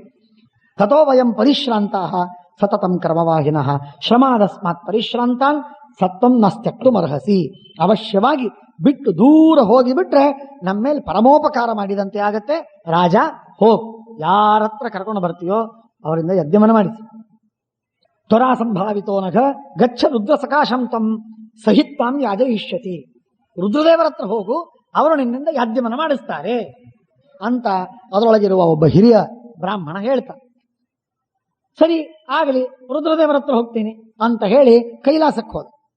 ಕೈಲಾಸಕ್ಕೆ ಹೋಗಿ ಅಖಂಡವಾಗಿ ತಪಸ್ಸು ಮಾಡಿದ. ರುದ್ರದೇವರು ಬಾ ಅಂದ್ರೆ ಬರ್ತಾರೇನು ಪುರೋಹಿತರ ಸಾಮಾನ್ಯವಾಗಿ. ಸ್ವಾಮಿ ನಿಮಗೆ ದಕ್ಷಿಣೆ ಕೊಡ್ತೀನಿ, ಕಾರಲ್ಲಿ ಕರ್ಕೊಂಡು ಹೋಗ್ತೀನಿ, ಕಾರಲ್ಲಿ ಬಿಡ್ತೀನಿ, ನಿಮಗೇನು ಬೇಕೋ ಅದೆಲ್ಲ ಒಪ್ಪಿಸ್ತೀನಿ, ಬನ್ನಿ ನೀವು ಅಂತ ಕರೆದ್ರೆ ರುದ್ರದೇವರು ಬರ್ತಾರ? ರುದ್ರದೇವರಿಗೆ ಇವ್ರಿಗೇನು? ಆದರೆ ಅಂದಮೇಲೆ ಅವರು ಒಪ್ಪಬೇಕು ಅಂತಂದ್ರೆ ತಪಸ್ಸು ಮಾಡಬೇಕು. ಹಾಗಾಗಿ ತಪಸ್ಸು ಮಾಡಿದ. ತಪಸ್ಸು ಮಾಡಿದಾಗ ರುದ್ರದೇವರು ಒಪ್ಪಿಕೊಂಡ್ರು. ಕದಾಚಿತ್ ಆರಾಧಯನ್ ಮಹಾದೇವಂ ನಿಯತ ಸಂಶತವ್ರತಃ ಕದಾಚಿತ್ ದ್ವಾದಶೇ ಕಾಲೇ. ಸಾಯಂಕಾಲ ಊಟ ಮಾಡೋದು, ರಾತ್ರಿ ಊಟ ಮಾಡೋದು, ಬೆಳಗಿನಿಂದ ಉಪವಾಸ ಇರೋದು, ಹೀಗೆಲ್ಲ ತಪಸ್ಸನ್ನು ಮಾಡಿದ. ಮಾಡಿ ಮಾಡಿ ಮಾಡಿ ಆಹಾರ ಮಕರೋದ್ರಾಜ ಫಲಾನಿ ಮೂಲಾನಿಚ ಫಲಾನಿಚ ಷಣ್ಮಾಸಾನ್ 6 ತಿಂಗಳವರೆಗೆ ಕೈಲಾಸದಲ್ಲಿ ಅಖಂಡವಾಗಿ ತಪಸ್ಸು ಮಾಡಿದ್ದಕ್ಕೆ ರುದ್ರದೇವರು ಪ್ರತ್ಯಕ್ಷರಾದರು. ಪ್ರತ್ಯಕ್ಷರಾಗಿ ಬಂದಾಗ ಶಂಕರ ಪರಮ ಪ್ರೀತ್ಯ ದರ್ಶಯಾಮಾಸ. ರಾಜ ಶ್ವೇತಕಿ, ಏನ್ ಬೇಕು ನಿನಗೆ? ವರ ಬೇಡು, ನಾನು ಕೊಡ್ತೇನೆ. ಸ್ವಯಂ ಮಾಂ ದೇವದೇವೇಶ ಯಾಜಯಸ್ಸು ಸುರೇಶ್ವರ. ದೇವಾಧಿಪತಿ ಸುರೇಶ್ವರ, ನೀನು ಸಾಕ್ಷಾತ್ ಖುದ್ದಾಗಿ ನೀನೇ ಬಂದು ಯಜ್ಞವನ್ನು ಮಾಡಿಸ್ಬೇಕು ನನ್ನಿಂದ. ರುದ್ರದೇವರಂದ್ರು, ನಾಸ್ಮಾಕಮೇತದ್ ವಿಷಯ ವರ್ತತೆ ಯಾಜನಂ ಪ್ರತಿ. ಇದೆಲ್ಲ ನನ್ನ ಪರ್ವ್ಯೂ ಒಳಗೆ ಬರೋದೇ ಅಲ್ಲಪ್ಪ, ಅದು ಯಜ್ಞವನ್ನು ಮಾಡಿಸೋದು. ನಾನು ಎಲ್ಲೂ ಯಜ್ಞವನ್ನು ಮಾಡಿಸಿಲ್ಲ, ಅದೆಲ್ಲ ನನ್ನ ಕೆಲಸ ಅಲ್ಲ, ನಾನು ಮಾಡೋದಿಲ್ಲ. ಸಮಾಹ ದ್ವಾದಶ ರಾಜೇಂದ್ರ ಬ್ರಹ್ಮಚಾರಿ ಸಮಾಹಿತ ಸತತಂ ತ್ವಾಜ್ಯಧಾರಾಭಿ ಯದಿ ತರ್ಪಯಸೇನಲಂ. 12 ವರ್ಷಗಳವರೆಗೆ ಅಖಂಡವಾಗಿ ತುಪ್ಪದ ಧಾರೆ ಬೀಳಬೇಕು ಬೆಂಕಿಯೊಳಗೆ. ಹಾಗೆ ಬೀಳಿಸೋದಾಗಿದ್ರೆ ನಾನು ಯಜ್ಞವನ್ನು ಮಾಡಿಸ್ತೀನಿ. ಏನಂದ್ರಿ ಅಂತಂದ. ಏನಿಲ್ಲ, ಬೆಂಕಿ ದಗ ದಗ ದಗ ದಗ ದಗ ಅಂತ ಉರಿತಿರ್ಬೇಕು, ಮೇಲಿನಿಂದ ತುಪ್ಪದ ಧಾರೆ ಕ್ಷಣ ಬಿಡದೆ 12 ವರ್ಷಗಳವರೆಗೆ ತುಪ್ಪದ ಧಾರೆ ಹರಿಬೇಕು. ವಸೋರ್ಧಾರ ಅವಹಂತಿ ಹೋಮಂ ಆಗಬೇಕಿಲ್ಲ. ಆಗಲಿ ಅಂತಂದ್ರು. ಒಪ್ಪಿಕೊಂಡವನು. ಸತತಂ ತ್ವಾಜ್ಯಧಾರಾಭಿರ್ ಯದಿ ತರ್ಪಯಸೇನಲಂ ಪೂರ್ಣೇತು ದ್ವಾದಶೇ ವರ್ಷೇ ಪುನರಾಯಾನ್ ಮಹೇಶ್ವರ. ಅಷ್ಟು ಮಾಡಿದ ಮೇಲೆ 12ನೇ ವರ್ಷ ರುದ್ರದೇವರು ಬಂದರು. ಬಂದು ಅವ್ರು ಹೇಳ್ತಾರೆ, ನೋಡು, ನಾನು ಯಜ್ಞವನ್ನು ಮಾಡಿಸುವುದಿಲ್ಲ, ಯಾರ ಕಡೆಯಿಂದಲೂ ಮಾಡಿಸಿಲ್ಲ, ನನ್ನ ಬೆನ್ನತ್ ಬೇಡ. ನನ್ನದೇ ಅಂಶ ದುರ್ವಾಸರು ಅಂತಿದ್ದಾರೆ, ಅವರು ಭೂಮಿಯಲ್ಲಿದ್ದಾರೆ, ಅವರು ಯಜ್ಞವನ್ನು ಮಾಡಿಸ್ತಾರೆ ಬೇಕಾದ್ರೆ. ಆಗಲಿ, ಚಿಂತೆ ಇಲ್ಲ. ಮಮಾಂಶಸ್ತು ಕ್ಷಿತಿತಲೇ ಮಹಾಭಾಗೋ ದ್ವಿಜೋತ್ತಮ ದೂರ್ವಾಸ ಇತಿ ವಿಖ್ಯಾತ. ತ್ವತ್ಪ್ರಸಾದನ್ ಮಮ ಮಹಾದೇವ ಶೋಮೇ ದೀಕ್ಷಾ ಭವೇದಿತಿ. ನಾಳೆ ದುರ್ವಾಸರ ಬರಬೇಕು, ನನ್ನಿಂದ ಯಜ್ಞವನ್ನು ಮಾಡಿಸಬೇಕು. ಓಂ ಪ್ರಾಪ್ನೋತು ಭವಾನ್ ಪ್ರಾಪ್ನವಾನಿ. ಬಂದ ದೂರ್ವಾಸರು ಬಂದ್ರು. ಸಮಾಹೂಯ ರುದ್ರೋ ವಚನಮಬ್ರವೀತ್ ಬಾಢಮಿತ್ತೇವ ವಚನಂ ರುದ್ರಂ. ಆಗಲಿ ಅಂತ ಒಪ್ಪಿಕೊಂಡು ಯಜ್ಞಕ್ಕೆ ಸಿದ್ಧರಾದ. 12 ವರ್ಷಗಳವರೆಗೆ ಸತತವಾಗಿ ತುಪ್ಪ ಸುರಿದದ್ದೇ ಸುರಿದದ್ದು, ಅಖಂಡವಾಗಿ, ಎಡೆ ಬಿಡದೆ, ಕ್ಷಣ ಬಿಡದೆ. ಹಾಗಾಗಿ ಆ ಅಗ್ನಿಗೆ ಬಹಳ ಸೋತೋಗಿದ್ದ ಅಗ್ನಿ. ಎಷ್ಟಂತ ತುಪ್ಪ ತಿಂತಾನೆ. ಕೇಶವಾಯ ಸ್ವಾಹ, ನಾರಾಯಣ ಸ್ವಾಹ, ಮಾಧವಾಯ ಸ್ವಾಹ, ಗೋವಿಂದಾಯಿಸುವ ಆಗುದಿಲ್ಲ. 24 ತಿನ್ನೋದ್ರೊಳಗೇನೆ ಕಣ್ ತಿರುಗೋಗುತ್ತೆ. ಸತ್ಯಪ್ರಮೋದ ತೀರ್ಥ ಶ್ರೀಪಾದಂಗಳವರು, ಸತ್ಯಾತ್ಮ ತೀರ್ಥ ಶ್ರೀಪಾದಂಗಳವರು ಬಡಿಸ್ತಿದ್ರು. ಅನೇಕ ಗಟ್ಟಿಗರು ತಿಂತಿದ್ರು. 3, 4, 6, 12. ಸಂಕರ್ಷಣಾಯ ಸ್ವಾಹ ಇಲ್ಲೇ ಇಲ್ಲ. ಅಗ್ನಿ ಅಷ್ಟು ತುಪ್ಪ ತಿಂದು ತಿಂದು ತಿಂದು ಸಾಕಾಗಿ ಹೋಗಿದೆ. ನಚೈಚ್ಛತ್ ಪುನನಾದಾತಂ ಹರಿದ ಹವಿರಣ್ಯಸ್ಯ ಕಸ್ಯಚಿತ್. ಅಗ್ನಿಗೆ ಇಷ್ಟು ಬೇಸರ ಬಂದು ಹೋಯ್ತಲ್ಲ, ಆಹುತಿಯನ್ನು ಇನ್ನೊಂದು ಆಹುತಿಯನ್ನು ತಿನ್ನಬೇಕು ಅಂತ ಅನಿಸ್ತಾ ಇರಲಿಲ್ಲ. ಮನೆಯಲ್ಲಿ ವೈಶ್ವದೇವ ಮಾಡಿದ್ರೆ ಅಗ್ನಿ ಶಾಂತವಾಗಿ ಬಿಡಬೇಕು. ಹೊತ್ತಿಸಿದ ಅಗ್ನಿ ಶಾಂತವಾಗಿಬಿಡು. ವೈಶ್ವದೇವ ಮಾಡ್ಕೊಳ್ಳಿಕ್ಕೆ ಆ ಆಹುತಿಯನ್ನು ಸ್ವೀಕಾರ ಮಾಡ್ಲಿಕ್ಕೆ ತಯಾರಾಗಲಿಲ್ಲ. ಇಷ್ಟರ ಮಟ್ಟಿಗೆ ಅಗ್ನಿ ಅವಸ್ಥೆ ಆಯ್ತು. ಪಾಂಡುವರ್ಣ ಬಿಳಿ ಬಣ್ಣ ಬಂದೋಯ್ತು. ಕೆಂಪು ಜ್ವಾಲೆಗಳೇ ಇಲ್ಲ, ಬಿಳಿ ಬಣ್ಣ ಬಂದೋಯ್ತು. ವಿವರಣಶ್ಚ ನಯಥಾವತ್ ಪ್ರಕಾಶತೆ. ತೇಜಸ್ಸಿಲ್ಲ, ಗ್ಲಾನಿ ಬಂದಿದೆ, ತೇಜೋಹೀನ. ಇಷ್ಟೆಲ್ಲ ಆದಾಗ ಕೊನೆಗೆ ಬ್ರಹ್ಮದೇವರ ಲೋಕಕ್ಕೆ ಹೋದ. ಸ್ವಾಮಿ ಬ್ರಹ್ಮದೇವರೇ, ನನಗೆ ಈ ಅವಸ್ಥೆ ಬಂದಿದೆ, ಆದ್ದರಿಂದ ನನ್ನ ಉದ್ಧಾರ ಮಾಡಿ, ಏನಾದರೂ ಮಾಡಿ. ಅರುಚಿಶ್ಚ ಅಬ್ರವೀತ್. ಎಪಕೈಟೇ ಇಲ್ಲ, ನಾಲಿಗೆಗೆ ಬಾಯಿಯೇ ಇಲ್ಲ, ತಿನ್ನಬೇಕು ಅಂತ ಅನಿಸೋದಿಲ್ಲ. ಬಹಳ ಬೇಸರ ಬಂದು ಹೋಗಿದೆ ನನಗೆ, ಏನು ಮಾಡಲಿ. ನಶಕ್ನೋಮ್ಯ ಅಪೋಹಿತು ಅಂತಂದಾಗ, ಇದು ನಿನಗೆ ಅಜೀರ್ಣವಾಗಿದೆ. 12 ವರ್ಷಗಳವರೆಗೆ ಆ ಶ್ವೇತಕ್ಕೆ ಹಾಕಿದ ಎಣ್ಣೆ ತುಪ್ಪ ಇದೆಯಲ್ಲ, ಆ ತುಪ್ಪವನ್ನು ತಿಂದು ತಿಂದು ತಿಂದು ನಿನಗೆ ಅಜೀರ್ಣವಾಗಿದೆ. ಆದ್ರಿಂದ ಈ ಅವಸ್ಥೆ ಬಂದಿದೆ. ಅದಕ್ಕೆ ನಿನಗೊಂದು ಉಪಾಯ ಹೇಳ್ತೀನಿ. ಖಾಂಡವ ವನವಿದೆ. ಆ ಖಾಂಡವ ವನವನ್ನ ನೀನು ಸಂಪೂರ್ಣವಾಗಿ ಭಸ್ಮ ಮಾಡಿದೆಯೋ, ನಿನ್ನ ತೇಜಸ್ಸು ಮತ್ತೆ ಬರ್ತದೆ, ಇಲ್ಲದ್ರೆ ಬರುವುದಿಲ್ಲ. ಆಹಾರ ಹೆಚ್ಚಾದಾಗ ವಾಕಿಂಗ್ ಮಾಡು ಅಂತ ಹೇಳ್ತಾರಲ್ಲ, ವ್ಯಾಯಾಮ ಮಾಡುವಂತ ಹಾಗೆ. ಮಾಗಮಸ್ತಂ ಯಥಾಮನ್ಹೇ ಪ್ರಕೃತಿಸ್ಥೋ ಭವಿಷ್ಯಸಿ ಪುರಾ ದೇವ ನಿಯೋಗೇನ. ಹಿಂದೇನೆ ದೇವತೆಗಳ ಆದೇಶದ ಪ್ರಕಾರ ಈ ವ್ಯವಸ್ಥೆ ಆಗಿದೆ. ಖಾಂಡವ ವನವನ್ನ ನೀನು ಸುಡತಕ್ಕದ್ದು ಅಂತ ನಿಶ್ಚಯ ಆಗೋಗಿದೆ. ಪ್ರಾಯ ಈ ಕಥೆ ಋಗ್ವೇದ ಸಂಹಿತೆಯಲ್ಲಿ ಬಂದಿದೆ. ಋಗ್ವೇದ ಬ್ರಾಹ್ಮಣದಲ್ಲಿ, ಐತರೆಯ ಬ್ರಾಹ್ಮಣದಲ್ಲಿ ಬಂದಿದೆ. ಆ ಐತರೆಯ ಬ್ರಾಹ್ಮಣದಲ್ಲಿ ಬಂದ ಕಥೆಯನ್ನು ಶ್ರೀಮದಾಚಾರ್ಯ ಹೇಳ್ತಾರೆ. ಅವರೇನ್ ಹೇಳ್ತಾರೆ ಅಂತಂದ್ರೆ, ಪ್ರಯಾಜ ಮತ್ತು ಅನುಯಾಜ ಎಂಬಂತಹ 2 ಆಹುತಿಗಳನ್ನ ನನಗೆ ಕೊಡಬೇಕು, ಯಜ್ಞವನ್ನ ನನಗೆ ಕೊಡಬೇಕು. ಯಾಕೆ? ಅಗ್ನಿ ಬೇಡಿದಾಗ ಹೇಳ್ತಾರೆ.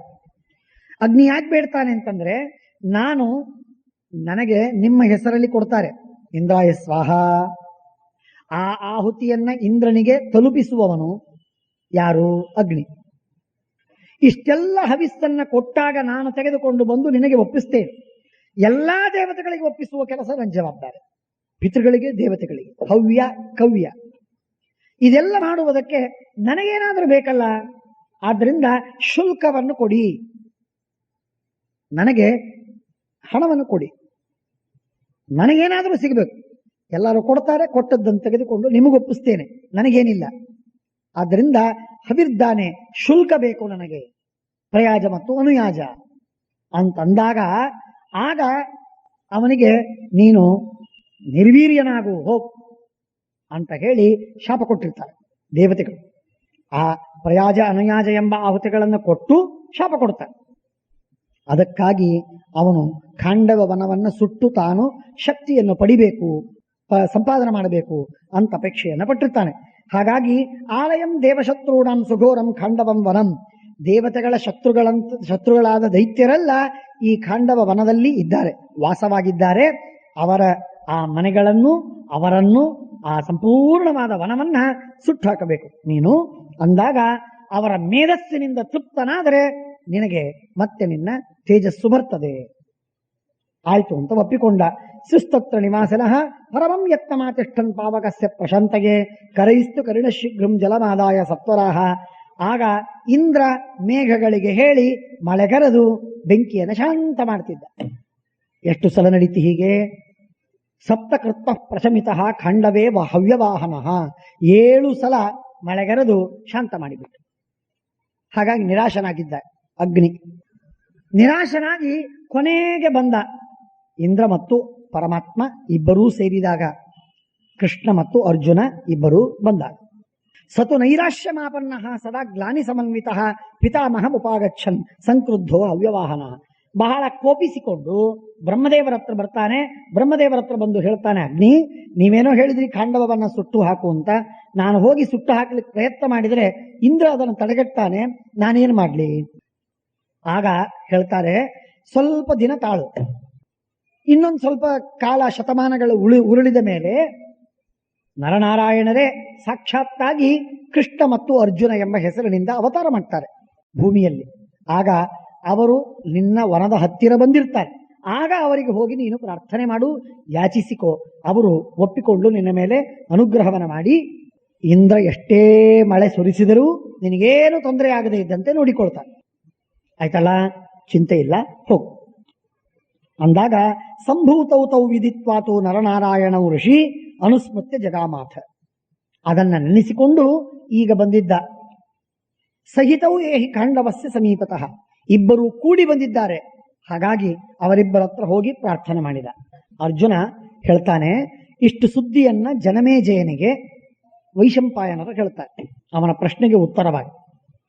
ಈಗ ಮತ್ತೆ ಪ್ರಸಕ್ತ ಕಥೆ ಅಂದ್ರೆ, ಅಗ್ನಿ ಬೇಡಿದ್ದ ಅರ್ಜುನನಿಗೆ, ಖಾಂಡವನವನ್ನು ನಾನು ಸುಡಬೇಕು, ಅದಕ್ಕೆ ನೀನು ನನ್ನ ರಕ್ಷಣೆ ಮಾಡಬೇಕು, ಮಳೆ ನನಗೆ ತಾಕದೇ ಇದ್ದಂತೆ ನೋಡಿಕೊಳ್ಬೇಕು. ಅರ್ಜುನ ಆಗಲಿ ಅಂತ ಒಪ್ಪಿದ. ಅವನು ಹೇಳ್ತಾನೆ, ಉತ್ತಮ ಅಸ್ತ್ರಾಣಿ ಮೇ ಸಂತಿ ದಿವ್ಯಾನಿ ಚ ಬಹೂನಿ ಚ ಯೈರಹಂ ಶಕ್ನುಯಂ ಯೋದ್ಧುಂ ಅಪಿ ವಜ್ರಧರಾನ್ ಬಹೂನ್ ಧನುರ್ಮೇ ನಾಸ್ತಿ ಭಗವನ್. ಮಂತ್ರಗಳು ನನ್ನ ಹತ್ರ ಬೇಕಾದಷ್ಟಿದೆ. ಟಿಪ್ ಆಫ್ ದ ಟಂಗ್, ನಾಲಿಗೆಯ ತುದಿ ಮೇಲೆ ಮಂತ್ರಗಳಿವೆ. ಉಚ್ಚಾರ ಮಾಡಿದರಾಯ್ತು, ಅಸ್ತ್ರಗಳು ಬಂತು. ಆದರೆ ಧನುಸ್ಸು ಗಟ್ಟಿಯಾದದ್ದಿಲ್ಲ. ನಾನು ಬಾಣವನ್ನು ಬಿಡಬಲ್ಲೆ ಅಂದ್ರೆ ಆ ಬಾಣ 1 ನಿಮಿಷದಲ್ಲಿ ನನ್ನ ಬತ್ತಳಿಕೆ ಖಾಲಿ ಆಗ್ತದೆ. ಇಂಥ ಬತ್ತಳಿಕೆ ತುಣೀರ ಕ್ವಿವರ್ ಇಟ್ಕೊಂಡೇನು ಪ್ರಯೋಜನ? ಆದ್ದರಿಂದ ಆ ಅಕ್ಷಯ್ಯವಾಗಿರತಕ್ಕ ಬತ್ತಳಿಕೆ, ಅದರಲ್ಲಿ ಬಾಣಗಳು ಮುಗಿಲೇಬಾರದು. ಒಂದು ತೆಗೆದ್ರೆ ಇನ್ನೊಂದು ಬಂದಿರಬೇಕು. ಇಂಥ ಒಂದು ತುಣೀರ ಬೇಕು, ಬತ್ತಳಿಕೆ ಬೇಕು. ಅದನ್ನು ನಾನು ಹೆಗಲಲ್ಲಿ ಸಿಗಿಸ್ಕೊಂಡು ಎರಡಬೇಕು, ಎಡಕ್ಕೊಂದು ಬಲಕ್ಕೊಂದು. ಯಾಕೆ? ನಾನು ಎರಡೂ ಕೈಗಳಿಂದ ಬಾಣ ಬಿಡಬಲ್ಲೆ. ಒಂದೇ ಕಡೆಗಿದ್ರೆ ಎರಡೂ ಕಡೆಯಿಂದ ಬಾಣವನ್ನು ತೆಗಿಲಿಕ್ಕಾಗುವುದಿಲ್ಲ. 2 ಕೈಗಳಿಂದ ಬಾಣ ತೆಗಿಬೇಕಾದ್ರೆ 2 ಬತ್ತಳಿಕೆಗಳು ಬೇಕು. ಆದ್ದರಿಂದ 2 ತುಣೀರಗಳನ್ನು ತಂದು ಕೊಡಬೇಕು ನೀನು. ಅಕ್ಷಯವಾದ ತುಣಿ ಧನುಸ್ಸು ಬೇಕು, ಗಟ್ಟಿಯಾದ ಧನುಸ್ಸು. ಯಾಕೆ ಅಂದ್ರೆ ಗೊತ್ತೇನು? ನಾನು ಬಾಣ ಬಿಡ್ತಾ ಇರುವಾಗ ಇಷ್ಟು ರಭಸವಿದೆಯಲ್ಲ, 5-10 ಬಾಣಗಳನ್ನು ಬಿಡುವುದೇ ತಡ, ಧನುಸ್ಸು ಮುರಿದೇ ಬೀಳುತ್ತದೆ. ನನ್ನ ವೇಗವನ್ನು ತಡೆದುಕೊಳ್ಳಿಕ್ಕೆ ಸಾಧ್ಯವೇ ಇಲ್ಲ ಧನುಸ್ಸಿಗೆ. ಆದ್ದರಿಂದ ಬಹಳ ಗಟ್ಟಿಯಾದ ಧನುಸ್ಸು ಬೇಕು. ಜೊತೆಗೆ ಒಂದು ರಥ ಬೇಕು, ಅಭೇದ್ಯವಾದ ರಥ. ಯಾಕೆ ಗೊತ್ತೇನು? ಆ ಧನುಸ್ಸನ್ನ ಹಿಡಿದು ನಾನು ಬಾಣವನ್ನ ಎಳಿತಾ ಬೀಸ್ತಾ ಇದ್ರೆ ಕುಸಿದು ಬೀಳುತ್ತದೆ, ರಥ ಸೀಳಿ ಹೋಗ್ತದೆ, ಅಷ್ಟು ನನ್ನ ವೇಗವಿದೆ. ಆದ್ದರಿಂದ ಆ ಎರಡು ಬತ್ತಳಿಕೆ ಅದು ಅಕ್ಷಯವಾಗಿರಬೇಕು, ಗಟ್ಟಿಯಾದ ಧನುಸ್ಸು, ಉತ್ತಮವಾದ ರಥ. ಇಷ್ಟಿದ್ರೆ ನಾನು ಏನಾದರೂ ಮಾಡಬಲ್ಲೆ. ತಂದ್ಕೊಡ್ತೀಯ? ಅಸ್ತ್ರಗಳು ನನಗಿದೆ, ಅಸ್ತ್ರಗಳ ಉಪಕಾರ ನನಗೆ ಬೇಕಾಗಿಲ್ಲ ಅಂತಂತಾರೆ. ಆಂಗನ ಟೇಢ ಅಲ್ಲ, ನಾಚು ಗೊತ್ತಿದೆ, ಆಂಗನ ಟೇಢ ಆಗಿದೆ, ಗೊತ್ತಿಲ್ಲದೆ ಆದದ್ದಲ್ಲ. ಅರ್ಜುನನ ಸಾಮರ್ಥ್ಯ ನೋಡಿ. ಅಗ್ನಿಯ ಮುಂದೆ ಕೃಷ್ಣನ ಎದುರಲ್ಲಿ ಹೇಳ್ತಾ ಇದ್ದಾನೆ, ಧನುರ್ಮೇ ನಾಸ್ತಿ ಭಗವನ್ ಬಹುವೀರ್ಯೇಣ ಸಂಹಿತಂ ಶರೈಶ್ಚ ಸೋತ್ಮೇರ್ಥೋ ಬಹುಭಿ ಅಕ್ಷಯೈ ಕ್ಷಿಪ್ರಮಸ್ಯತಃ. ಅತಿವೇಗದಿಂದ ರಭಸವಾಗಿ ಒಂದಾದ ಮೇಲೆ ಒಂದು ಬಾಣವನ್ನು ಬಿಡ್ತಾ ಇರುವಾಗ ಆ ಬಾಣವೇ ಮುಗಿದು ಹೋದರೆ ನಾನೇನು ಬಿಡ್ಲಿ ಬಾಣವನ್ನ? ಆಗುದಿಲ್ಲ. ಆದ್ದರಿಂದ ಅಷ್ಟು ನಿಧಾನವಾಗಿ ಬಾಣ ತಂದು ಯಾರೋ ಇಡ್ತಾರೆ ಅಂದ್ರೆ ಸಾಲುವುದಿಲ್ಲ ನನಗೆ. ನಹಿ ಓಢುಂ ರಥಶಕ್ತಃ ಶರಾನ್ ಮಮ ಯಥೇಪ್ಸಿತಾನ್. ಬಾಣವನ್ನ ವೇಗದಿಂದ ಬಿಡುವಾಗ ರಭಸ ಹೆಚ್ಚಾಗ್ತದೆ. ರಭಸ ಹೆಚ್ಚಾದಾಗ ರಥ ಅಲ್ಲೋಲ ಕಲ್ಲೋಲವಾಗ್ತದೆ, ಅಲಗಾಡಬಾರ್ದು, ಸ್ಥಿರವಾಗಿರಬೇಕು, ಅಭೇದ್ಯವಾಗಿರಬೇಕು. ಅಂತ ಬಾಣ ಬೇಕು ನನಗೆ, ರಥ ಬೇಕು. ಅಶ್ವಾಂಶ ದಿವ್ಯಾನಿಚ್ಛೇಯಂ, ಕುದುರೆಗಳು ತತ್ತರಿಸಿ ಹೋಗ್ತದೆ, ಕುಣಿದು ಸೋತ್ ಹೋಗತ್ತೆ ಅವು ನನ್ನ ಬಾಣಗಳಿಗೆ. ಆದ್ದರಿಂದ ಅಂತಹ ದಿವ್ಯವಾದಂತಹ ಅಶ್ವಗಳು ಬೇಕು. ರಥಂಚ ಮೇಘ ನಿರ್ಘೋಷಂ ನಾಯುಧಂ ವಿದ್ಯತೆ ಸಮಂ ಏನ ನಾಗಾಂಶ್ಚ ಪಿಶಾಚಾಂಶ್ಚ. ಎಲ್ಲರನ್ನೂ ಸಂಹಾರ ಮಾಡ್ತೇನೆ, ಇದರಲ್ಲಿ ಏನು ಸಂದೇಹವಿಲ್ಲ. ನನಗೆ ಇಷ್ಟು ವಸ್ತುಗಳು ನನಗೆ ಬೇಕು. ಉಪಾಯಂ ಕರ್ಮಸಿದ್ಧೌಚ ಭಗವನ್ ವಕ್ತುಮರ್ಹಸಿ ನಿವಾರಯೇಯಂ ಏನೇಂದ್ರಂ ಪೌರುಷೇಣ ಯತ್ಕಾರ್ಯಂ ತತ್ಕರ್ತಾಹಂ ಸ್ಮ ಪರಭಾವಕ. ಪೌರುಷ ಅನ್ನೋದೇನಿದೆ ಅದು ನನ್ನಲ್ಲಿದೆ. ಅದರಿಂದ ಏನು ಮಾಡಬೇಕೋ ಅದನ್ನು ನಾನು ಮಾಡ್ತೀನಿ. ಆದರೆ ಈ ಸಹಕಾರಿಗಳು, ಈ ಉಪಕಾರಕವಾದ ದ್ರವ್ಯಗಳು ನನಗೆ ಬೇಕು, ಕೊಡ್ತೀಯಾ ಅಂತ ಹೇಳಿ ಅಗ್ನಿಗೆ ಅರ್ಜುನ ಕೇಳ್ತಾನೆ. ಆಗ ಅಗ್ನಿ ಆಲೋಚನೆ ಮಾಡಿದ, ಇಂಥ ಧನುಸ್ಸು ಎಲ್ಲಿದೆ, ಹತ್ತಿರದಲ್ಲಿ ಎಲ್ಲಿದೆ ಆಲೋಚನೆ ಮಾಡಿದ. ಆಲೋಚನೆ ಮಾಡಿ ಆಗಿಂದಾಗ ವರುಣನ ಹತ್ತಿರ ಇಂಥ ಉತ್ತಮವಾದ ಧನುಸ್ಸಿದೆ. ಮೊದಲನೇದ್ದು ಧನುಸ್ಸು, ರಥ, ಕುದುರೆ, ಬತ್ತಳಿಕೆಗಳು ಇದೆಲ್ಲ ಸಿಗುವುದು ಈಗ ವರುಣನ ಹತ್ತಿರ. ಕುದುರೆ, ರಥ, ಧನುಸ್ಸು, ಬತ್ತಳಿಕೆ 4 ಅವನ ಹತ್ರ ಇದೆ. ಹೋಗಿ ನಾವು ತೆಗೆದುಕೊಂಡು ತಗೊಂಡ್ಬರೋಣ ಅಂತ ಹೇಳಿ ಧನುಸ್ಸಿಗಾಗಿ ಹೋದ ಅವನ ಹತ್ರ. ಆದಿತ್ಯ ಮುದಕೇ ದೇವಂ ನಿವಸಂತಂ ಜಲೇಶ್ವರಂ ಸೋಮೇನ ರಾಜ್ಞಾ ಯದ್ದತ್ತಂ ಧನುಶ್ಚೈವೇಶು ಧೀಚತೆ. ಇದೆಲ್ಲ ಆ ವರುಣನ ಹತ್ರ ಇವೆ ಅಂತ ಗೊತ್ತಿತ್ತು ಅವನಿಗೆ. ವರುಣನ ಹತ್ರ ಎಲ್ಲಿಂದ ಬಂದಿತ್ತು? ಚಂದ್ರ ಕೊಟ್ಟದ್ದು. ಚಂದ್ರ ಅವನಿಗೆ ಕೊಟ್ಟದ್ದು. ಚಂದ್ರನ ಹತ್ರ ಆ ಧನುಸ್ಸು ಎಲ್ಲಿಂದ ಬಂತು? ಬ್ರಹ್ಮದೇವರು ಕೊಟ್ಟದ್ದು. ಬ್ರಹ್ಮದೇವರು ರುದ್ರದೇವರಿಗೆ, ರುದ್ರದೇವರು ಒಂದು ಭಾಗವನ್ನು ರುದ್ರದೇವರಿಗೆ ಕೊಟ್ಟರು, ಒಂದು ಭಾಗವನ್ನು ಚಂದ್ರನಿಗೆ ಕೊಟ್ಟರು. ಚಂದ್ರ ವರುಣನಿಗೆ ಕೊಟ್ಟಿದ್ದ. ಆ ವರುಣನಿಂದ ಅಗ್ನಿ ತೆಗೆದುಕೊಂಡು ಅರ್ಜುನನಿಗೆ ಕೊಡ್ತಾರೆ. ಅದು ಯಾವ ಧನುಸ್ಸದು? ಗಾಂಡೀವ. ಗಾಂಡೀವ ಎಂಬ ಧನುಸ್ಸು ಭಾರಿ ಧನುಸ್ಸು. ಆ ಗಾಂಡೀವ ಎಂಬ ಧನುಸ್ಸಿಗೆ ಹೆದೆಯಿರಿಸುವ ಸಾಮರ್ಥ್ಯ ಕೇವಲ ಕೆಲವರಿಗೆ ಮಾತ್ರ. ಬ್ರಹ್ಮದೇವರು ಒಬ್ಬರೇ ಅದನ್ನು ಹೆದೆಯಿರಿಸುವ ಸಾಮರ್ಥ್ಯ ಉಳ್ಳವರು. ಅದಾದ ಮೇಲೆ ಬ್ರಹ್ಮದೇವರ ವರವಿದ್ದದ್ದಕ್ಕಾಗಿ ರುದ್ರದೇವರು ಇವರೆಲ್ಲ ವರ ಬೇಡಿದ್ರು. ಬ್ರಹ್ಮ, ನಿಮ್ ಕೈಯಲ್ಲೇನು ಧನುಸ್ಸಿದೆ, ಆ ಧನುಸ್ಸನ್ನು ನಮಗೆ ಹೆದೆಯೇರಿಸುವುದಕ್ಕೆ ಸಾಮರ್ಥ್ಯ ಬೇಕು, ನಮಗೆ ವರವನ್ನು ಕೊಡಬೇಕು. ತಥಾಸ್ತು ಅಂತ ಬ್ರಹ್ಮದೇವರು ಕೊಟ್ಟ ವರಕ್ಕಾಗಿ ಅವರಿಗೆ ಅದು ಸಾಧ್ಯವಾಗಿತ್ತು. ಹಾಗಾಗಿ ರುದ್ರದೇವರು, ಇಂದ್ರದೇವರು, ವರುಣ, ಅಗ್ನಿ, ಚಂದ್ರ ಇವರತ್ರೆಲ್ಲ ಈ ಧನುಸ್ಸು, ಆ ಧನುಸ್ಸನ್ನು ಎತ್ತುವ ಸಾಮರ್ಥ್ಯ. ಹಾಗಾದ್ರೆ ಅರ್ಜುನ, ಇದೆಲ್ಲ ಶ್ರೀಮದಾಚಾರ್ಯ ಬಹಳ ಸುಂದರವಾಗಿ ಹೇಳ್ತಾರೆ. ಹಾಗಾದ್ರೆ ಅರ್ಜುನನಿಗೆ ಅದನ್ನು ಎತ್ತುವ ಸಾಮರ್ಥ್ಯ ಹೇಗೆ ಬಂತು?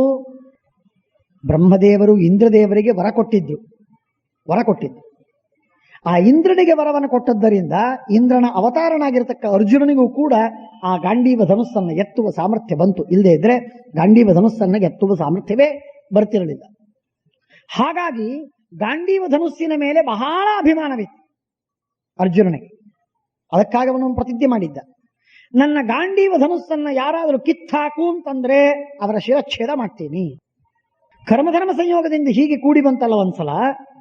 ಕರ್ಣನಿಂದ ಧರ್ಮರಾಜನಿಗೆ ಬಹಳ ಪೀಡೆ ಆಯಿತು ಒಂದ್ಸಲ, ಒಂದು ಯುದ್ಧದಲ್ಲಿ, ಒಂದು ದಿನ 18 ದಿನಗಳಲ್ಲಿ ಬಹಳ ಪೀಡೆ ಆಯಿತು. ಕರ್ಣ ಇನ್ನೇನು ಧರ್ಮರಾಜನನ್ನು ಲಿಬಿ ಲಿಬಿ ಲಿಬಿ ಒದ್ದಾಡಿಸಿ ಅವನನ್ನು ಕೊಲ್ಲುವುದನ್ನು ಮಾತ್ರ ಮಾಡದೆ ಪ್ರಾಣಾವಶೇಷವಾಗಿ ಅವನನ್ನು ಬಿಟ್ಟ. ಆಗ ಮನೆಗೆ ಬಂದಾಗ ಅರ್ಜುನನ ಭೇಟಿಯಾಯಿತು. ಅರ್ಜುನನ ಭೇಟಿಯಾದಾಗ ಬಾಯಿಗೆ ಬಂದಂತೆ ಬೈದ ಧರ್ಮರಾಜ. ಬೈದು ಹೇಳ್ತಾನೆ, ಕಿತ್ತ ಗಾಂಡೀವ ಧನಸ್ಸನ್ನ ಕೊಟ್ಬಿಡು ಅವನಿಗೆ, ಕೃಷ್ಣನಿಗೆ ಕೊಡು, ಭೀಮನಿಗೆ ಕೊಡು, ಯಾರಾದರೂ ಯುದ್ಧ ಮಾಡ್ತಾರೆ, ನೀನ್ ಯಾಕೆ ಇಟ್ಕೊಂಡು ಕೂಡ್ತಿ, ಷಂಢ ನೀನು ಅಂತ ಬೈತಾರೆ. ಅರ್ಜುನನಿಗೆ ನಾನು ಷಂಢ ಅಂತ ಬೈದದ್ದಕ್ಕೆ ದುಃಖವಾಗಲಿಲ್ಲ. ನನ್ನ ಗಾಂಡೀವ ಧನುಸ್ಸಿಕ್ಕಿ ಇವನು ಅಪಮಾನ ಮಾಡಿದ್ದಾನೆ, ಆದ್ದರಿಂದ ಇವನ ಶಿರಚ್ಛೇದ ಮಾಡ್ತೀನಿ ಅಂತ ಹೊರಟ. ಅಷ್ಟೊತ್ತಿಗೆ ಹೊರಗೆ ಕುದುರೆಗಳಿಗೆ ಮೇವು ತಿನ್ನಿಸಿ ನೀರು ಕುಡಿಸಿ ಒಳಗೆ ಬರ್ತಾ ಇರುವಂತಹ ಕೃಷ್ಣನಿಗೆ ಈ ಮಾತು ಕೇಳಿತು. ಕೈಯಲ್ಲಿ ಖಡ್ಗವನ್ನು ತೆಗೆದುಕೊಂಡಿದ್ದಾನೆ, ಇನ್ನೇನು ಕತ್ತರಿಸಬೇಕು ಅಂತ. ಅರ್ಜುನ ಬಂದು ಅರ್ಜುನನಿಗೆ ಕೇಳ್ತಾನೆ, ಏನ್ ನಡೆಸಿದ್ದೀನಿ? ಇಲ್ಲಿಲ್ಲ, ನನ್ನ ಗಾಂಡೀವ ಧನುಸ್ಸಿಗೆ ಅಪಮಾನ ಮಾಡಿದ್ದರಿಂದ ನಮ್ಮ ಅಣ್ಣನ ಶಿರಚ್ಛೇದ ಮಾಡ್ತಾ ಇದ್ದೀನಿ. ಭಲೆ ಸತ್ಯ ಪ್ರತಿಜ್ಞಾ, ಎಂಥ ಉತ್ತಮವಾದ ಪ್ರತಿಜ್ಞೆಯಪ್ಪ ನಿಂದು. ಪ್ರತಿಜ್ಞೆಯನ್ನು ಪಾಲನೆ ಮಾಡಬೇಕು ಅಂದ್ರೆ ಹೀಗಿರ್ಬೇಕು. ಆಗ ಹೋಗಲಿ ಒಂದ್ಸಲ. ಮೂರ್ಖ, ಹೀಗೆಲ್ಲ ಮಾಡ್ತಾರೇನೋ, ಇದು ಧರ್ಮವ ಅಂತ ಹೇಳಿ ಬುದ್ಧಿ ಹೇಳ್ತಾನೆ. ಕಾರಣ ಏನು ಅಂತಂದ್ರೆ ಗಾಂಡೀವಕ್ಕೆ ಅಪಮಾನ ಮಾಡಿದ್ದು. ಗಾಂಡೀವದ ಮೇಲೆ ಅಷ್ಟು ಅಭಿಮಾನ ಯಾಕೆ? ಅದು ಬ್ರಹ್ಮದೇವರಿಂದ ಬಂದದ್ದದು. ದೇವತೆಗಳ ಈ ಆಯುಧಗಳಿಗೆ ಸಾಂಶತ್ವವಿದೆ. ಅಂದ್ರೆ ಇದು ದೇವತೆಗಳ ಒಂದು ಗಡಿಯಾರ ಅಂತ ಇಟ್ಕೊಳ್ಳಿ. ಇದೇ ಗಡಿಯಾರವನ್ನೇ ಇನ್ನೊಂದು ಭಾಗವಾಗಿ ಮಾಡಿ ಎಲ್ಲವೂ ಅದರಲ್ಲಿದೆ. ಅದನ್ನು ಮತ್ತೊಬ್ಬರಿಗೆ ಕೊಡಬಹುದು, ಅದನ್ನು ಮತ್ತೊಬ್ಬರಿಗೆ ಕೊಡಬಹುದು, ಅದನ್ನು ಮತ್ತೊಬ್ಬರಿಗೆ, ಹೀಗೆ 10 ಭಾಗಗಳನ್ನು ಮಾಡಬಹುದು ಒಂದೇ ಒಂದು ಜಡ ವಸ್ತುವನ್ನ. ಇದು ದೇವತೆಗಳ ಆಯುಧಗಳಿಗೆ ಇದು ಸಾಧ್ಯತೆ ಇದೆ. ಹಾಗಾಗಿ ದೇವತೆಗಳ ಆಯುಧವಾಗಿರತಕ್ಕ ಈ ಗಾಂಡೀವ ಧನುಸ್ಸು ಒಂದು ಭಾಗ ಮೂಲ ಬ್ರಹ್ಮದೇವರಲ್ಲಿ ಉಳಿದಿದ್ರೆ ಅದರ ಒಂದು ಅಂಶ ರುದ್ರದೇವರಲ್ಲಿ, ಇನ್ನೊಂದು ಇಂದ್ರನಿಗೆ, ಮತ್ತೊಂದು ಚಂದ್ರನಿಗೆ, ಮತ್ತೊಂದು ವರುಣನಿಗೆ, ಹೀಗೆ ಬಂದದ್ದು. ಇಂಥ ಅದ್ಭುತವಾದಂತಹ ಗಾಂಡೀವ ಧನುಸ್ಸದು. ಆ ಗಾಂಡೀವ ಧನುಸ್ಸನ್ನು ತೆಗೆದುಕೊಂಡು ಅಗ್ನಿ ವರುಣನಿಂದ ತೆಗೆದುಕೊಂಡು ಬಂದ. ವರುಣನಿಂದ ತೆಗೆದುಕೊಂಡು ಬಂದ. ಏನಂತ ಹೇಳಿದ್ದ? ನೋಡು, ನಾನು ನಿನಗೆ ಮುಟ್ಟಿಸ್ತೀನಿ, ಇನ್ನೊಂದು 50 ವರ್ಷ ಇದು ಅರ್ಜುನನಿಗೆ ಕೊಟ್ಟಿರ್ತೀನಿ. ಅರ್ಜುನ ಹೋಗುವಾಗ ಅವನ ಕಡೆಯಿಂದ ನಾನು ನಿನಗೆ ಕೊಡಿಸ್ತೀನಿ. ಕೆಲಸಕ್ಕೆ ಬೇಕು ಸ್ವಲ್ಪ ದಿವಸ, ಆದ್ರಿಂದ ನೀನು ಕೊಡು ಅಂತ ಹೇಳಿ ಅರ್ಜುನನ ಹತ್ತಿರ ಆ ವರುಣನಿಂದ ತೆಗೆದುಕೊಂಡು ಧನುಸ್ಸನ್ನು ತಂದು ಕೊಡ್ತಾನೆ. ಈ ಕಾರಣದಿಂದ ಇವನೇನಾದ? ಜಾಮೀನಾದ. ಯಾರು? ಅಗ್ನಿ. ಯಾರ ಮಧ್ಯದಲ್ಲಿ? ವರುಣನಿಗೂ ಮತ್ತು ಅರ್ಜುನನ ಮಧ್ಯದಲ್ಲಿ ಅಗ್ನಿ ಜಾಮೀನಾದ. ಜಾಮೀನು ಅನ್ನುವುದಕ್ಕೆ ಸಂಸ್ಕೃತದಲ್ಲಿ ಒಂದು ಶಬ್ದ ಪ್ರತಿಭೂ. ಪ್ರಾತಿಭಾವ್ಯ ಅಂತಂದ್ರೆ ಜಾಮೀನು ಅಂದ್ರೆ ಜಾಮೀನ್ ಆಗಿರುವಿಕೆ, ಅದನ್ನ ವಹಿಸಿದ್ದ ಅಗ್ನಿ. ಎಲ್ಲ ಮುಗಿದ ಮೇಲೆ ಅಗ್ನಿ ಕೇಳಿದ, ಈ ಗಾಂಡೀವ ಧನುಸ್ಸು ಕೊಡು ನನಗೆ ಅಂತ. ಅರ್ಜುನ ಅಂದ, ನಾನು ಈಗೇನು ಕೊಡುವುದಿಲ್ಲ, ಸ್ವಲ್ಪ ದಿವಸ ಇರಲಿ, ಆಮೇಲೆ ನಾನು ಕೊಡ್ತೇನೆ. ಆಮೇಲೆ ಅಗ್ನಿ ಬಿಟ್ಬಿಟ್ಟ, ಕೇಳಲಿಕ್ಕೆ ಹೋಗಲಿಲ್ಲ ಅವನಿಗೆ. ಆಗ ಕೊನೆಗೆ ಹೋಗುವಾಗ ಮಹಾಪ್ರಸ್ಥಾನ ಪರ್ವದಲ್ಲಿ ಸ್ವರ್ಗಕ್ಕೆ ಹೋಗ್ತಾ ಇರುವಾಗ ಎಲ್ಲರ 5 ಜನ ಹೋಗ್ತಾರಲ್ಲ, ಆಗ ಅಗ್ನಿ ಬಂದು ಕೇಳ್ತಾನೆ, ಆ ಗಾಂಡೀವ ಧನುಸ್ಸು ಕೊಡೋ ಮಹಾರಾಯ, ಮುಗಿತಲ್ಲ ನಿನ್ನ ಅವತಾರ ಕಾರ್ಯ, ಈಗಲಾದರೂ ಕೊಡು, ನಾನು ಅದನ್ನ ವರುಣನಿಗೆ ಕೊಟ್ಟು ನನ್ನ ಜಾಮೀನು ನಾನು ನಿಕಾಲಿ ಮಾಡ್ತೀನಿ. ನಿಸ್ತೀರ್ಯ ಪ್ರಾತಿಭಾವ್ಯಂ ಅಗ್ನಿಹಿ ಅಂತ ಹೇಳ್ತಾನೆ. ಆಗ ಆ ಪ್ರಾತಿಭಾವ್ಯವನ್ನ ಮುಗಿಸುವುದಕ್ಕಾಗಿ, ಜಾಮೀನನ್ನು ಮುಗಿಸುವುದಕ್ಕಾಗಿ ಕೊಡ್ತಾನೆ ಅರ್ಜುನ ಗಾಂಡೀವ ಧನುಸ್ಸನ್ನ. ಇಂಥ ಈ ಗಾಂಡೀವ ಧನುಸ್ಸಿನ ಹುಟ್ಟಿನಿಂದ ಮುಗಿತಾಯದವರೆಗೆ ಅದರ ಕಥೆ ಇಷ್ಟು ಸಂಕ್ಷಿಪ್ತ. ಬಹಳ ಅದ್ಭುತವಾದಂತಹದ್ದು ಗಾಂಡೀವ, ಎತ್ತಲಿಕ್ಕೆ ಸಾಧ್ಯವಿಲ್ಲ. ಆದರೆ ಬ್ರಹ್ಮದೇವರ ವರ ಪ್ರಭಾವದಿಂದ ಇಂದ್ರನ ಅವತಾರಣ ಇದ್ದದ್ದರಿಂದ ಅರ್ಜುನನಿಗೆ ಅದು ಸಿಕ್ಕಿದೆ. ಇಂಥ ಧನುಸ್ಸನ್ನು ತೆಗೆದುಕೊಂಡು ಹೊರಟ ಯುದ್ಧಕ್ಕೆ. ಇನ್ನೊಂದು ರಥ, ಅಭೇದ್ಯವಾದ ರಥ, ಭಾರಿ ದಿವ್ಯ, 4 ಕುದುರೆಗಳು, ಏನಾದರೂ ಸಾಯುವುದಿಲ್ಲ. 18 ಅಕ್ಷೋಹಿಣಿ ಸೈನ್ಯದ ಮಧ್ಯದಲ್ಲಿ ಆ ಕುದುರೆಗಳಿಗೆ ಏನೂ ಆಗದೇ ಇದ್ದಂತೆ ಕೃಷ್ಣ ರಕ್ಷಣೆ ಮಾಡಿದ್ದಾನೆ. ನೋಡಿ ಏನು ಅದ್ಭುತ ಅದು. ಎಂಥ ಅಗ್ನಸ್ತ್ರಗಳ ಬಂದರೂ ಕೂಡ ಆ ರಥಕ್ಕೆ ಏನಾಗಲಿಲ್ಲ. ಕೊನೆಗೆ ಸುಟ್ಟೋಯ್ತು. ಕೊನೆಗೆ ಕೃಷ್ಣ ಹೇಳಿದ, ಅರ್ಜುನ ನೀನು ಮೊದಲು ಇಳಿ ಅಂತ. ಇಳಿಯುವುದಕ್ಕೆ ಕ್ರಮ ಏನು ಅಂತಂದ್ರೆ, ಏರುವುದಕ್ಕೆ ಕ್ರಮ ಏನು? ಸಾರಥಿ ಮೊದಲು ಏರ್ತಾನೆ, ಆಮೇಲೆ ರಥಿಕ ಏರ್ತಾನೆ. ಇಳಿಯುವುದಕ್ಕೆ ಸಾರಥಿ ಮೊದಲು ಇಳಿತಾನೆ, ಆಮೇಲೆ ರಥಿ ಇಳಿತಾನೆ. ಇಲ್ಲಿ ಹಾಗಾಗಲಿಲ್ಲ. ಕೃಷ್ಣ ಮೊದಲು ಇಳಿಲಿಲ್ಲ. ಕೃಷ್ಣ ಹೇಳ್ತಾನೆ, ನಾನು ಕೂತಿರ್ತೀನಿ, ನೀನು ಇಳಿ ಮೊದಲು ಹೇಳಿ ಆ ಅರ್ಜುನನನ್ನು ಇಳಿಸ್ತಾನೆ. ಮೊದಲು ಅರ್ಜುನ ಇಳಿದ. ಯಾಕೋ ನಾನು ಹೇಳ್ತೀನಿ ಕೇಳಿ ನೀನು. ಇಳಿದಾದ ಮೇಲೆ ಕೃಷ್ಣ ಕೆಳಗೆ ಇಳಿದ. ಕೃಷ್ಣ ಇಳಿದ 2ನೇ ಕ್ಷಣ ಅದು ಬೆಂಕಿ ಹತ್ತಿ ಭಸ್ಮವಾಯಿತು. ಯಾಕೆ? ಭೀಷ್ಮ ದ್ರೋಣಾದಿಗಳು, ಕರ್ಣಾದಿಗಳು ಎಲ್ಲರೂ, ಅಶ್ವತ್ಥಾಮ ಇವರೆಲ್ಲರೂ ಬಿಟ್ಟಂತಹ ಅಗ್ನಸ್ತ್ರಗಳು ಆ ರಥದ ಮೇಲೆ ಬಿದ್ದು ಬಿದ್ದು ಬಿದ್ದು ಬಿದ್ದು ಸುಟ್ಟು 10 ಸಲ ಸುಟ್ಟು ಹೋಗಬೇಕಾಗಿತ್ತದು. ಬೇರೆಯವರ ರಥ ಎಲ್ಲ ಹೀಗೆ ಭಸ್ಮವಾಗಿವೆ. ಹಾಗೆ ಇದೂ ಆಗಬೇಕಾಗಿತ್ತು. ಆದರೆ ಕೃಷ್ಣನ ಪ್ರಭಾವದಿಂದ ಅದು ಹಾಗೆ ಯಥಾಸ್ಥಿತವಾಗಿ ಇತ್ತು, ಕೃಷ್ಣನ ಇಚ್ಛೆ. ಹಾಗಾಗಿ ಆ ರಥ ಉಳಿದಿತ್ತು. ಈಗ ಆ ರಥದ ಕೆಲಸ ಮುಗಿತು. 18 ದಿನದ ಯುದ್ಧ ಮುಗಿತು. ಎಲ್ಲ ಯುದ್ಧ ಮುಗಿದ ಮೇಲೆ ಇನ್ನು ಈ ರಥವನ್ನು ಇಟ್ಟೇನು ಮಾಡೋದು ಅನ್ನುವುದಕ್ಕಾಗಿ ಕೊನೆ ಎಲ್ಲ ಕೆಲಸವಾದ ಮೇಲೆ ಕೃಷ್ಣ ಮೊದಲಿಗೆ ಅರ್ಜುನನನ್ನು ಇಳಿಸಿ, ತಾನು ನಂತರ ಧುಮುಕಿ ಆ ಬೆಂಕಿಗೆ ಅದನ್ನ ಆಹುತಿಯಾಗಿ ಕೊಟ್ಟು ಬಿಟ್ಟ. ಅದು ಸುಟ್ಟು ಭಸ್ಮವಾಯಿತು. ಇದು ರಥದ ಕಥೆ. ಆ ರಥದ ಹಿನ್ನೆಲೆ ಒಂದು ಸ್ವಲ್ಪ ಇದೆ. ಆ ರಥದ ಹಿಂದೆ ಇನ್ನೊಂದು ಸ್ವಲ್ಪ ಕಥೆ ಇದೆ. ಆ ರಥ ಏನಾಗಿದೆ ಅಂತಂದ್ರೆ, ಅದು ರಾಮಾಯಣ ಕಾಲದಲ್ಲಿ ಇಂದ್ರದೇವರು ರಾಮದೇವರಿಗೆ ಕೊಟ್ಟದ್ದು. ಅಂದ್ರೆ ವಿಷ್ಣು ಸ್ವಯಂ ತನ್ನ ರಥವನ್ನ ಇಂದ್ರನಿಗೆ ಒಪ್ಪಿಸಿದ. ಇಂದ್ರ ರಾಮನಿಗೆ ಕೊಟ್ಟು ಕಳಿಸಿದ. ಆ ರಾಮನಿಗೆ ಕೊಟ್ಟು ಕಳಿಸುವಾಗ ಆ ರಥದ ಮೇಲೆ ಏನು ಧ್ವಜವಿದೆಯೋ ಆ ಧ್ವಜದಲ್ಲಿ ಧ್ವಜಸ್ಥರಾಗಿದ್ದಾರೆ ಹನುಮಂತ ದೇವರು. ಸ್ವಯಂ ಹನುಮಂತ ದೇವರು ಧ್ವಜಸ್ಥರಾಗಿದ್ದರಿಂದ ರಾಮದೇವರು ಅದನ್ನು ತೆಗೆದುಕೊಂಡ್ರು. ಹಾಗಾಗಿ ಹನುಮದಂಕ, ಹನುಮಧ್ವಜ. ಒಬ್ಬೊಬ್ಬರ ಒಂದೊಂದು ಕಾರಿಗೆ ನಂಬರ್ ಇದೆ, ಏನೋ ಹೆಸರಿರುತ್ತೆ ಅಂತ ಇಟ್ಕೊಳ್ಳಿ. ಅದು ಅದರಿಂದ ಇದು ಇವರ ಕಾರು ಅಂತ ಹೇಗೆ ಗುರುತು ಹಿಡಿಲಿಕ್ಕೆ ಸಾಧ್ಯವಿದೆಯಾ? ಹಾಗೆ ಅವರವರ ರಥದ ಗುರುತು ಹಿಡಿಯುವುದಕ್ಕಾಗಿ ಅಲ್ಲಲ್ಲಿ ಒಂದೊಂದು ಚಿಹ್ನೆಗಳು. ದ್ರೋಣಾಚಾರ್ಯರ ರಥದ ಮೇಲೆ ಒಂದು ಸೃಕ್ಸ್ರುವಗಳ ಚಿಹ್ನವಿತ್ತು. ಹೋಮ ಮಾಡುವ ಸೃಕ್ಸ್ರುವಗಳಿದೆಯಲ್ಲ, ಆ ಸೃಕ್ಸ್ರುವಗಳ ಚಿಹ್ನ ದ್ರೋಣಾಚಾರ್ಯರ ರಥದ ಮೇಲೆ ಇತ್ತು. ಇದು ದೇವರ, ನಾರಾಯಣನ, ಕೃಷ್ಣನ ರಥ ಅಂತ ಗೊತ್ತಾಗುವುದಕ್ಕೆ ಕೃಷ್ಣನಿಗಾಗಲಿ ನಾರಾಯಣ ದೇವರಿಗಾಗಲಿ ಗರುಡಧ್ವಜ. ಆದರೆ ರಾಮದೇವರಿಗೆ ಗರುಡಧ್ವಜ ಅಲ್ಲ, ಹನುಮಧ್ವಜ. ಹನುಮಂತ ದೇವರು ಅಲ್ಲಿ ಧ್ವಜದಲ್ಲಿ ವಿರಾಜಮಾನರಾಗಿದ್ದರು. ಭಾರಿ ವಿಚಿತ್ರ, ಭಾರಿ ವಿಚಿತ್ರ. ಈ ಸೃಕ್ಸ್ರುವಗಳು ಬರೀ ಚಿತ್ರ, ಅಲ್ಲೇನು ಮಾಡುವುದಿಲ್ಲವು. ಬೇರೆ ಬೇರೆ ಹಾವು ಒಂದು ಕಡೆಗೆ ಒಬ್ಬರಿಗೆ, ಹೀಗೆಲ್ಲ ಇದೆ ಬೇರೆ ಬೇರೆ. ಇದು ಎಲ್ಲ ಧ್ವಜಗಳಿವೆ, ಏನು ಮಾಡುವುದಿಲ್ಲ. ಆದರೆ ಇಲ್ಲಿರ್ತಕ್ಕ ಧ್ವಜ ನೋಡಿ, ಕಾಂಡೀವೇನ ಕಳಿಷ್ಯತಿ ಚಕ್ರೇಣ ವಾಸುದೇವಶ್ಚ ತನ್ಮಮಾದ್ಯ ಪ್ರದೀಯತ. ಬದರಿಕಾಶ್ರಮಕ್ಕೆ ಹೋಗಿ ನಾರಾಯಣ ದೇವರ ಹತ್ರ ಬದರಿಯಲ್ಲಿ ಚಕ್ರವನ್ನು ತೆಗೆದುಕೊಂಡ. ನಾರಾಯಣ ದೇವರೇ ಚಕ್ರವನ್ನು ಕೊಡಿ, ಕೃಷ್ಣನಿಗೆ ಬೇಕಂತೆ.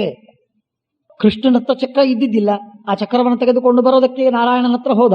ನಾರಾಯಣ ದೇವರು ಕೊಟ್ಟರು, ಅದನ್ನು ಅಗ್ನಿ ತಂದು ಅವರಿಗೆ ಒಪ್ಪಿಸಿದ. ಕೃಷ್ಣನ ಹತ್ರ ಚಕ್ರ ಇದ್ದಿದ್ದಿಲ್ಲ ಅಂತ ತಿಳ್ಕೊಬೇಡಿ, ಇತ್ತು. ಅದನ್ನ ಮನೆಯಲ್ಲಿ ಇಟ್ಟು ಬಂದಿದ್ದ. ಬೇಕು ಅಂದ್ರೆ ಬರ್ತಿತ್ತು, ಆದರೆ ಬೇಕು ಅಂತ ತರಲಿಲ್ಲ. ಯಾಕೆ? ಅಗ್ನಿ ಅದನ್ನು ಕೊಡ್ಲಿ ಅಂತ ಅನ್ನೋದಕ್ಕಾಗೇನೆ ತರಲಿಲ್ಲ. ಹಾಗಾದ್ರೆ 2 ಚಕ್ರಗಳಾಯ್ತೆ, ಕೃಷ್ಣನಿಗೆ ಇಲ್ಲ. ಒಂದೇ ಚಕ್ರ ಒಂದು ಅಂಶದಿಂದ ನಾರಾಯಣನ ಹತ್ರ, ಇನ್ನೊಂದು ಅಂಶದಿಂದ ವೈಕುಂಠದಲ್ಲಿ. ಅದೇ ಕೆಳಗಿಳಿದು ಬಂದಿತ್ತು ಒಂದು ಅಂಶದಿಂದ. ಈಗ ಆ ನಾರಾಯಣನಿಂದ ಅಗ್ನಿಯು ತಂದು ಯಾವ ಚಕ್ರವನ್ನು ಕೊಟ್ಟನೋ ಆ ಚಕ್ರ ಹಾಗೂ ಮೊದಲಿಗೆ ಬಂದ ಚಕ್ರ, ಅವೆರಡೂ ಚಕ್ರಗಳು ಕೂಡಿಬಿಟ್ಟು, ಅದೆರಡು ಕೂಡಿಬಿಟ್ಟು ಏಕೀಬಭೂವ, ಒಂದೇ ಆಯ್ತು. ಬಹಳ ವಿಚಿತ್ರ. ಹೇಗೆ ಚಕ್ರಗಳಲ್ಲಿ ವಿಭಾಗವಾಗುವುದು, ಆಯುಧಗಳು, ದೇವತೆಗಳ ಆಯುಧದಲ್ಲಿ ವಿಭಾಗವಾಗುವುದು ಸಾಧ್ಯ, ಅದೇ ರೀತಿಯಾಗಿ ಏಕೀಭವನ ಸಾಧ್ಯ, ಒಂದಾಗುವುದು ಸಾಧ್ಯ. ಆ ರೀತಿಯಿಂದ ಬಂದಾಯಿತು. ಚಕ್ರ ಮೊದಲಿಗೆ ಎಲ್ಲಿ ಬಂದಿತ್ತು? ಕೃಷ್ಣನ ಹತ್ರ. ಚಕ್ರ ಎಲ್ಲಿಂದ ಬಂದಿತ್ತು? ಯಾರು ಮಾಡಿಕೊಟ್ಟಿದ್ರು? ಯಾವ ಫ್ಯಾಬ್ರಿಕೇಟರ್ ಮಾಡಿಕೊಟ್ಟಿದ್ದನ? ಬೆಳ್ಳಿದು, ಬಂಗಾರದ್ದು ಅಥವಾ ಕಬ್ಬಿಣದ್ದು? ಯಾವುದದು? ಎಲ್ಲಿಂದ ಬಂತು? ಎಲ್ಲಿಂದ ಬಂದದ್ದಲ್ಲ. ಯಾವಾಗ ಮೊದಲನೇ ಸಲ ಜರಾಸಂಧ ಮಥುರಾಪಟ್ಟಣದ ಮೇಲೆ ಆಕ್ರಮಣವನ್ನು ಮಾಡಿದ, ಆ ಮಥುರಾಪಟ್ಟ ಕಂಸನ ಸಂಹಾರವಾದ ಮೇಲೆ ಕೃಷ್ಣ ಮಥುರೆಯಲ್ಲಿ ಇದ್ದ. ಅವನ ಸುತ್ತಲೂ, ಊರಿನ ಸುತ್ತಲೂ ಜರಾಸಂಧ ಬಂದು ಆಕ್ರಮಣ ಮಾಡಿದ. ಆಗ ಭಗವಂತ ಸ್ಮರಣೆ ಮಾಡಿದ್ದು ತನ್ನ ಚಕ್ರಾದಿ ಆಯುಧಗಳನ್ನ, ರಥವನ್ನ, ಅದೆಲ್ಲ ಭೂಮಿಗೆ ಇಳಿದು ಬಂತು. ಆ ಚಕ್ರ ಒಂದು ಉಳಿದಿದ್ದ ಹಾಗೇ ಇತ್ತು. ಅದಲ್ಲದೆ ಅಗ್ನಿದತ್ತವಾದದ್ದು ಮತ್ತೊಂದು ಚಕ್ರ. ಆ ಚಕ್ರ ಈ ಚಕ್ರ ಎರಡೂ ಸೇರಿ ಒಂದಾಯಿತು. ಸರ್ವಶಸ್ತ್ರೈರನಾದೃಶ್ಯಂ ಸರ್ವಶಸ್ತ್ರ ಪ್ರಮಾಥಿ ಚ ಸರ್ವಾಯುಧ ಮಹಾಮಾತ್ರಂ ಪಕ್ಷ ಪರಸೈನ್ಯ ಪ್ರದರ್ಶನಂ ಏಕಂ ಶತಸಹಸ್ರೇಣ ಸಂಮಿತಂ ರಾಷ್ಟ್ರವರ್ಧನಂ ಚಿತ್ರಮುಚ್ಚಾವಚೇರವರ್ಣೈ ಶೋಭಿತಂ ಶ್ಲಕ್ಷಣಂ ಅವ್ರಣಂ ದೇವದಾನ ಗಂಧರ್ವೈ ಪೂಜಿತಂ ಶಾಶ್ವತಿ ಸಮಾಹ. ಇಂಥ ಉತ್ತಮವಾಗಿರತಕ್ಕ ಚಕ್ರ. ಯಾವ ಶಸ್ತ್ರವೂ ಇದಕ್ಕೆ ಪೀಡೆ ಕೊಡುವುದಿಲ್ಲ. ಈ ಚಕ್ರದ ಮುಂದೆ ಯಾವ ಶಸ್ತ್ರವೂ ನಿಲ್ಲಿಕ್ಕೆ ಸಾಧ್ಯವಿಲ್ಲ. ಕೃಷ್ಣ ಹೇಳ್ತಾನೆ ಒಂದು ಕಡೆಗೆ ಆಯುಧಾನಾಂ ಅಹಂ ವಜ್ರಂ. ಆದರೆ ಆಯುಧಾನಾಂ ಅಹಂ ವಜ್ರಂ ಅಂತ ಅನ್ನೋದು ಸುಮ್ಮನೆ ಗೊತ್ತಿದ್ದದ್ದೆಲ್ಲ, ಜನರಿಗೆಲ್ಲ ಗೊತ್ತಿದ್ದ. ನಿಜವಾದ ಉತ್ತಮವಾದ ಸರ್ವೋತ್ತಮ ಆಯುಧ ಚಕ್ರ, ನಾರಾಯಣನ ಚಕ್ರ. ಭಾರಿ ಅದ್ಭುತವಾದಂಥದ್ದು. ಏಕಂ ಶತಸಹಸ್ರೇಣ, ಲಕ್ಷ ಆಯುಧಗಳು ಎದುರಿಗೆ ಬರಲಿ. ಶತಸಹಸ್ರ ಅಂದ್ರೆ ಲಕ್ಷ, 1,100, 100,000 ಲಕ್ಷ ಆಯುಧಗಳು ಎದರಲ್ಲಿ ಬರಲಿ, ಚಕ್ರ ಒಂದಿರಲಿ ಸಾಕು, ಎಲ್ಲವನ್ನೂ ನಾಶ ಮಾಡ್ತಾರೆ. ಇಷ್ಟು ಸಾಧ್ಯ ಚಕ್ರಕ್ಕೆ. ಸುದರ್ಶನ ಮಹಜ್ವಾಲ ಕೋಟಿ ಸೂರ್ಯ ಸಮಪ್ರಭ ಅಜ್ಞಾನಾಂಧಸ್ಯ ಮೇ ನಿತ್ಯಂ ವಿಷ್ಣೋರ್ ಮಾರ್ಗಂ ಪ್ರದರ್ಶಯ. ಬಹಳ ಶ್ರೇಷ್ಠವಾದಂತಹ ಚಕ್ರ. ಆದ್ದರಿಂದ ಬಣ್ಣ ಬೇರೆ ಬೇರೆ ಬಣ್ಣ, ಚಿತ್ರ ಮುಚ್ಚಾವಚೈರ ವರ್ಣೈ, ಭಾರಿ ಭಾರಿ ಭಾರಿ ಬಣ್ಣ. ಅಂಥ ಬಣ್ಣದ ನಾನಾ ವಿಧವಾದ ಬಣ್ಣದ ಸುಂದರವಾದ ಮೆತ್ತನೆಯ, ಕೈ ಹಿಡಿಯಲ್ಲಿ ಹಿಡಿಯೋದಕ್ಕೆ ಮೆತ್ತಗಿದೆ, ಬಹಳ ಮೆತ್ತಗಿದೆ. ಶ್ಲಕ್ಷಣಂ ಅವ್ರಣಂ, ಅಲ್ಲಲ್ಲಲ್ಲಿ ಉರುಟಾಗಿಲ್ಲ. ಆದರೆ ಆ ಚಕ್ರದ ಅಂಚು ಮಾತ್ರ ಮುಗಿದೋಯ್ತು. ಕೈಗೆ ಹತ್ತೋದೇ ತಡ, ಹತ್ತಿರ ಬಂದ್ರೆ ಸಾಕು, ಬೆಂಕಿ ಕಾರಿ ಸುಟ್ಟಾಗ್ತದೆ. ಅಕ್ಷಯವಾದ ಬತ್ತಳಿಕೆಗಳು ಬಂತು. ಕಪಿಪ್ರವರ ಕೇತನ ರಥ ಬಂತು. ಬೆಳ್ಳಿಯ ಬಣ್ಣದ ಕುದುರೆಗಳು, ಏನು ಹೊಳಪು, 4 ಕುದುರೆಗಳು. ಸರ್ವೋಪಕರಣೈರ್ಯುಕ್ತಂ ಅಕ್ಷಯ ಅಜಯ್ಯಂ ದೇವಮಾನವ ದಾನವೈ ಸಸಜ್ಜತಂ ಯಂ ಸುತಪಸ ಭೌಮನೋ ಭುವನಪ್ರಭಾ ಪ್ರಜಾಪತಿ ನರಿದ್ದೇಶ್ಯಂ ಯಸ್ಯ ರೂಪಂ ರವೇರಿವ ಯಂ ಸ್ಮ ಸೋಮಃ ಸಮಾರೋಗ್ಯ. ಈ ರಥವನ್ನು ನಿರ್ಮಾಣ ಮಾಡಿದವನು ಯಾರು ಗೊತ್ತೇನು? ಸ್ವಯಂ ಭೌಮನ ಭೌಮನ ಅಂದ್ರೆ ಭುವನ ಕೋಶವನ್ನು ನಿರ್ಮಾಣ ಮಾಡಲು ಸಮರ್ಥನಾಗಿರತಕ್ಕಂತಹ ವಿಶ್ವಕರ್ಮ. ಸ್ವಯಂ ವಿಶ್ವಕರ್ಮ ನಿರ್ಮಾಣ ಮಾಡಿದ ರಥ ಅದು. ಎಂಥ ದೊಡ್ಡದಿರ್ಬೇಕು ನೋಡಿ. ಈ ಕಡೆಗೆ ಮರ್ಸಿಡೀಸ್ ಬೆನ್ಝೂ ಅಲ್ಲ, ಆ ಕಡೆಗೆ ದೊಡ್ಡದಾಗಿರತಕ್ಕಂತಹ ಏರ್ಕ್ರಾಫ್ಟೂ ಅಲ್ಲ. ಎಲ್ಲ ಕೆಲಸವನ್ನು ಮಾಡಬಲ್ಲದಂಥದ್ದು ರಥ. ಆನಂದವಾಗಿ ವಿಹಾರ ಮಾಡಲಿಕ್ಕೂ ಚೆನ್ನಾಗಿದೆ, ಹೋಗಿ ಭಾರಿ ಘಾಸಿಯಾಗಿ ಯುದ್ಧ ಮಾಡಲಿಕ್ಕೂ ಚೆನ್ನಾಗಿದೆ. ಅಂಥ ಗಟ್ಟಿಯಾಗಿರತಕ್ಕ ತಸ್ಯಾಂತು ವಾನರೋ ದಿವ್ಯ ಸಿಂಹ ಶಾರ್ದೂಲಕೇತನಃ ಹನುಮಾನ್ ನಾಮ ತೇಜಸ್ವಿ. ಭಾರಿ ತೇಜಸ್ವಿಯಾಗಿರತಕ್ಕ ಹನುಮಂತ ದೇವರು ಆ ಧ್ವಜದಲ್ಲಿದ್ದಾರೆ, ರಥದ ಧ್ವಜದಲ್ಲಿ. ವಿಶೇಷತೋ ಧ್ವಜ ಸಂಸ್ಥೆ ಹನುಮತ್ ಯಜೇಯತಾ ಸ್ಯಾತ್ ಜಯರೂಪೋ ಯಥೋಸೌ.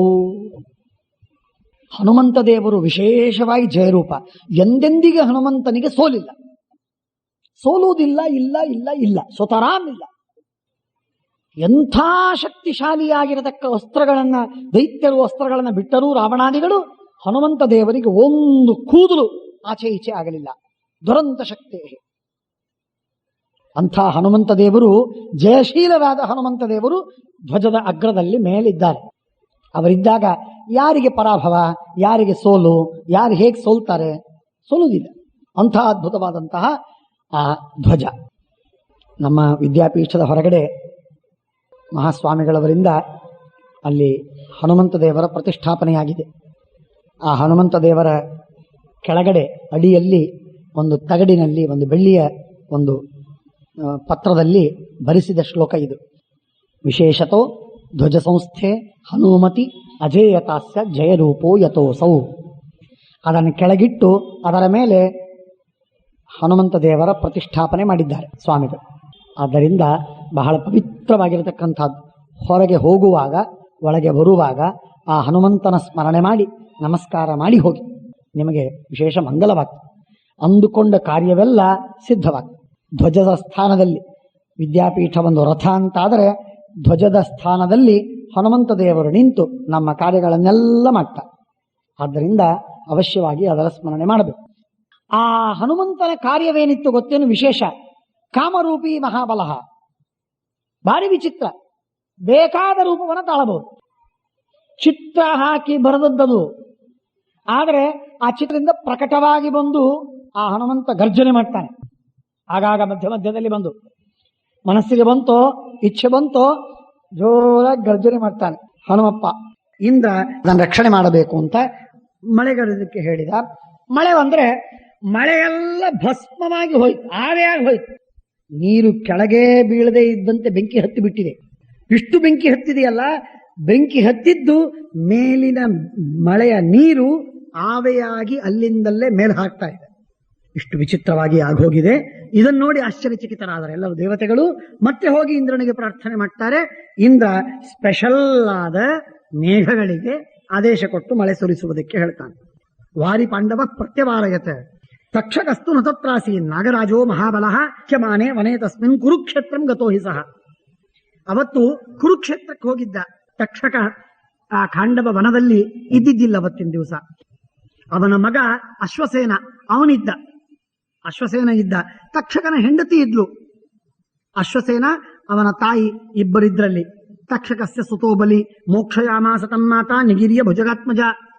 ಆ ಮಗ ಅಶ್ವಸೇನನನ್ನ ಬಾಯಿಯಲ್ಲಿ, ಅವನ ಬಾಯಿಯನ್ನೇ ತಿಂದು ಬಾಲವನ್ನು ಮಾತ್ರ ಹೊಳಗೆ ಬಿಟ್ಟು ಅವನನ್ನು ಬದುಕಿಸಿ ಹಾರಬೇಕು ಅಂತ ಹಾರಿ ಹೋಗ್ತಾ ಇದ್ದಾಳೆ ತಕ್ಷಕನ ಹೆಂಡತಿ, ಅಶ್ವಸೇನನ ತಾಯಿ. ಅದನ್ನು ನೋಡಿದಾಗ ಅರ್ಜುನನಿಗೆ ಕೃಷ್ಣ ಹೇಳಿದ, ನೋಡು ಅದನ್ನು ಹೊಡಿ ಅಂತಂದ. ಹೇಳಿದಾಗ ಬಾಣ ಬಿಟ್ಟು ಹೊಡೆದ. ಕೃಷ್ಣ ತಾನು ಹೊಡಿಲಿಲ್ಲ, ಬೇಕು ಅಂತ ಹೊಡಿಲಿಲ್ಲ. ಎಲ್ಲ ಆಗೋದಿದೆ ಕೆಲಸ. ಭಾವಿತ್ವಚ್ಚೈವ ಕಾರ್ಯಸ್ಯ. ಆಗಬೇಕಾದ ಕಾರ್ಯಕ್ಕೆ ಅನುಕೂಲ ಮಾಡಬೇಕು ಕೃಷ್ಣ, ಎಂದೂ ಪ್ರತಿಕೂಲ ಮಾಡುವುದಿಲ್ಲ. ಹಾಗಾಗಿ ಅರ್ಜುನನಿಗೆ ಹೇಳಿದ, ಹೊಡಿಯಲ್ಲಿ ಬಾಣ ಹೊಡಿ. ಬಾಣ ಹೊಡೆದಾಗ ತಾಯಿಯ ಕುತ್ತಿಗೆ ಕತ್ತರಿಸಿ ಸತ್ತೋಯ್ತು. ಆದರೆ ಇವನ ಬಾಲ ಮಾತ್ರ ಕತ್ತರಿಸಿತು, ಅಶ್ವಸೇನನ ಬಾಲ. ಆದರೆ ಒಳಗೆ ಅವನ ಮುಖ ಇದೆ, ಹಾಗಾಗಿ ಅದು ಬದುಕಿ ಬಂತು. ಅದು ಬದುಕಿ ಅವನು ಹೊರಗೆ ಬಂದು ಅವನು ಹೋಗಿ ನೇರವಾಗಿ ಹೋದದ್ದಲ್ಲಿ ಕರ್ಣನ ಹತ್ತಿರ ಹೋಗಿ ಅವನ ತುಣೀರದಲ್ಲಿ, ಅವನ ಬತ್ತಳಿಕೆಯಲ್ಲಿ ಕೂತ್ಕೊಂಡ. ನಾನು ನಿನ್ನ ಅಸ್ತ್ರವಾಗಿರ್ತೇನೆ, ನೀನು ನನ್ನನ್ನ ಅರ್ಜುನನ ಮೇಲೆ ಪ್ರಯೋಗ ಮಾಡತಕ್ಕದ್ದು. ಈ ಅಶ್ವಸೇನನೇ ಅಲ್ಲಿ ಬಾಣವಾಗಿ ನಾಗಾಸ್ತ್ರವಾಗಿ ಅಲ್ಲಿ ಹೋಗಿ ಬಿದ್ದ. ಇಷ್ಟಾದ ಮೇಲೆ ಆ ಹಾವನ್ನ 2, 3, 4 ಹೋಳು ಮಾಡಿ ಸಂಹಾರ ಮಾಡಿಬಿಟ್ಟ. ಇಷ್ಟಾದರೂ ಆ ಅಶ್ವಸೇನ ಮಾತ್ರ ಉಳಿದ. ಸ್ವಮಸ್ತ್ರಮಸಜತ್ ತೀವ್ರಂ ಛಾದಯಿತ್ವಾಖಿಲಂ ನಭಃ ಕೃಷ್ಣಾಭ್ಯಾಂ ರಕ್ಷಿತಂ ದೃಷ್ಟ. ಎಲ್ಲ ಕಡೆಗೆ ಬೆಂಕಿಯೊಳಗೆ ಬಿದ್ದು ಸುಡಬೇಕು, ಯಾರು ಕಾಡು ದಾಟಿ ಹೋಗುವಂತಿಲ್ಲ. ಕೃಷ್ಣಶ್ಚ ಸುಮಹಾತೇಜಃ ಚಕ್ರೇಣ ಅರಿವಿನಾಶನಃ ದೈತ್ಯದಾನವ ಸಂಘಾನಂ ಚಕಾರ ಕದನಂ ಮಹತ. ಯಾರ್ಯಾರಿದ್ರೋ ದೈತ್ಯರು, ದಾನವರು, ಪ್ರಾಣಿಗಳು, ಹಾವುಗಳು, ಕ್ರಿಮಿಗಳು, ಕೀಟಗಳು, ಪಕ್ಷಿಗಳು ಎಲ್ಲವೂ ಭಸ್ಮವಾಯಿತು, ಒಬ್ಬರೂ ಉಳಿಲಿಲ್ಲ, ಎಲ್ಲವೂ ಸುಟ್ಟೋಯ್ತು. ಜಗೃಹು ಸರ್ವಶಸ್ತ್ರಾಣಿ ಸ್ವಾನಿ ಸ್ವಾನಿ ಸುರಸ್ತಥ. ಇಂದ್ರ ಬಂದ, ಇನ್ನು ಯುದ್ಧ ಮಾಡೋದು. ಇಷ್ಟು ಉನ್ಮತ್ತನಾಗಿದ್ದಾನೆ ಅರ್ಜುನ, ಕೃಷ್ಣ, ಇವರನ್ನು ಸರಿಯಾಗಿ ನಾನು ಶಾಸನ ಮಾಡ್ತೀನಿ ಅಂತ ಇಂದ್ರ ಸಿದ್ಧನ. ಅವನು ಯಾವಾಗ ವಜ್ರಾಯುಧವನ ಕೈಯಲ್ಲಿ ತೆಗೆದುಕೊಂಡನೋ ಆಗ ದಿಗ್ದೇವತೆಗಳು ಎಲ್ಲರೂ ಕೂಡ, ಅಷ್ಟಮಹಾದೇವತೆಗಳೆಲ್ಲರೂ ಕೈಯಲ್ಲಿ ತಮ್ಮ ತಮ್ಮ ಅಸ್ತ್ರಗಳನ್ನ ಶಸ್ತ್ರಗಳನ್ನ ತೆಗೆದುಕೊಂಡ್ರು. ಉಳಿದ ದೇವತೆಗಳು ತೆಗೆದುಕೊಂಡ್ರು. ಎಲ್ಲರೂ ಸಿದ್ಧರಾದರು ಯುದ್ಧಕ್ಕೆ ಬರಲಿಕ್ಕೆ.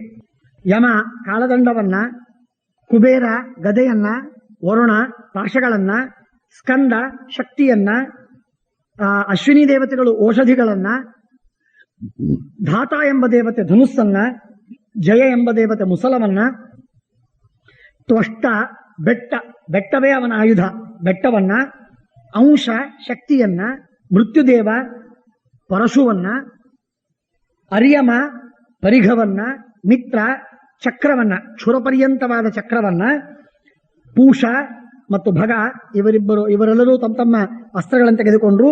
ಕಾರ್ಮುಕ ಮತ್ತು ನಿಸ್ತ್ರಿಂಶ ಇತ್ಯಾದಿ ರುದ್ರ, ವಸು, ಮರುತ ವಿಶ್ವದೇವತೆಗಳು ಸಾಧ್ಯರು ಎಲ್ಲರೂ ಬಂದರು. ಘನಘೋರ ಯುದ್ಧವಾಗಿತ್ತು. ಯುದ್ಧವಾದರೆ ಎಲ್ಲರನ್ನ ಸೋಲಿಸಿದ ಅರ್ಜುನ. ಒಬ್ಬ ಅರ್ಜುನ ಕೃಷ್ಣನ ಸಹಾಯದಿಂದ ಪ್ರತಿಯೊಬ್ಬರನ್ನ ಸೋಲಿಸಿಬಿಟ್ಟ.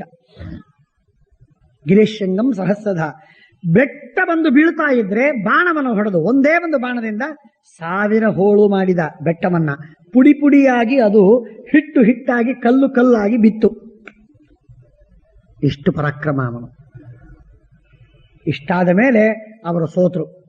ಆಗ ವಿಮುಖ ನಮರಂಸ್ತಥ ಎಲ್ಲ ದೇವತೆಗಳು ಸೋತು ತಿರುಗಿ ಹೋಗಿದ್ದಾರೆ.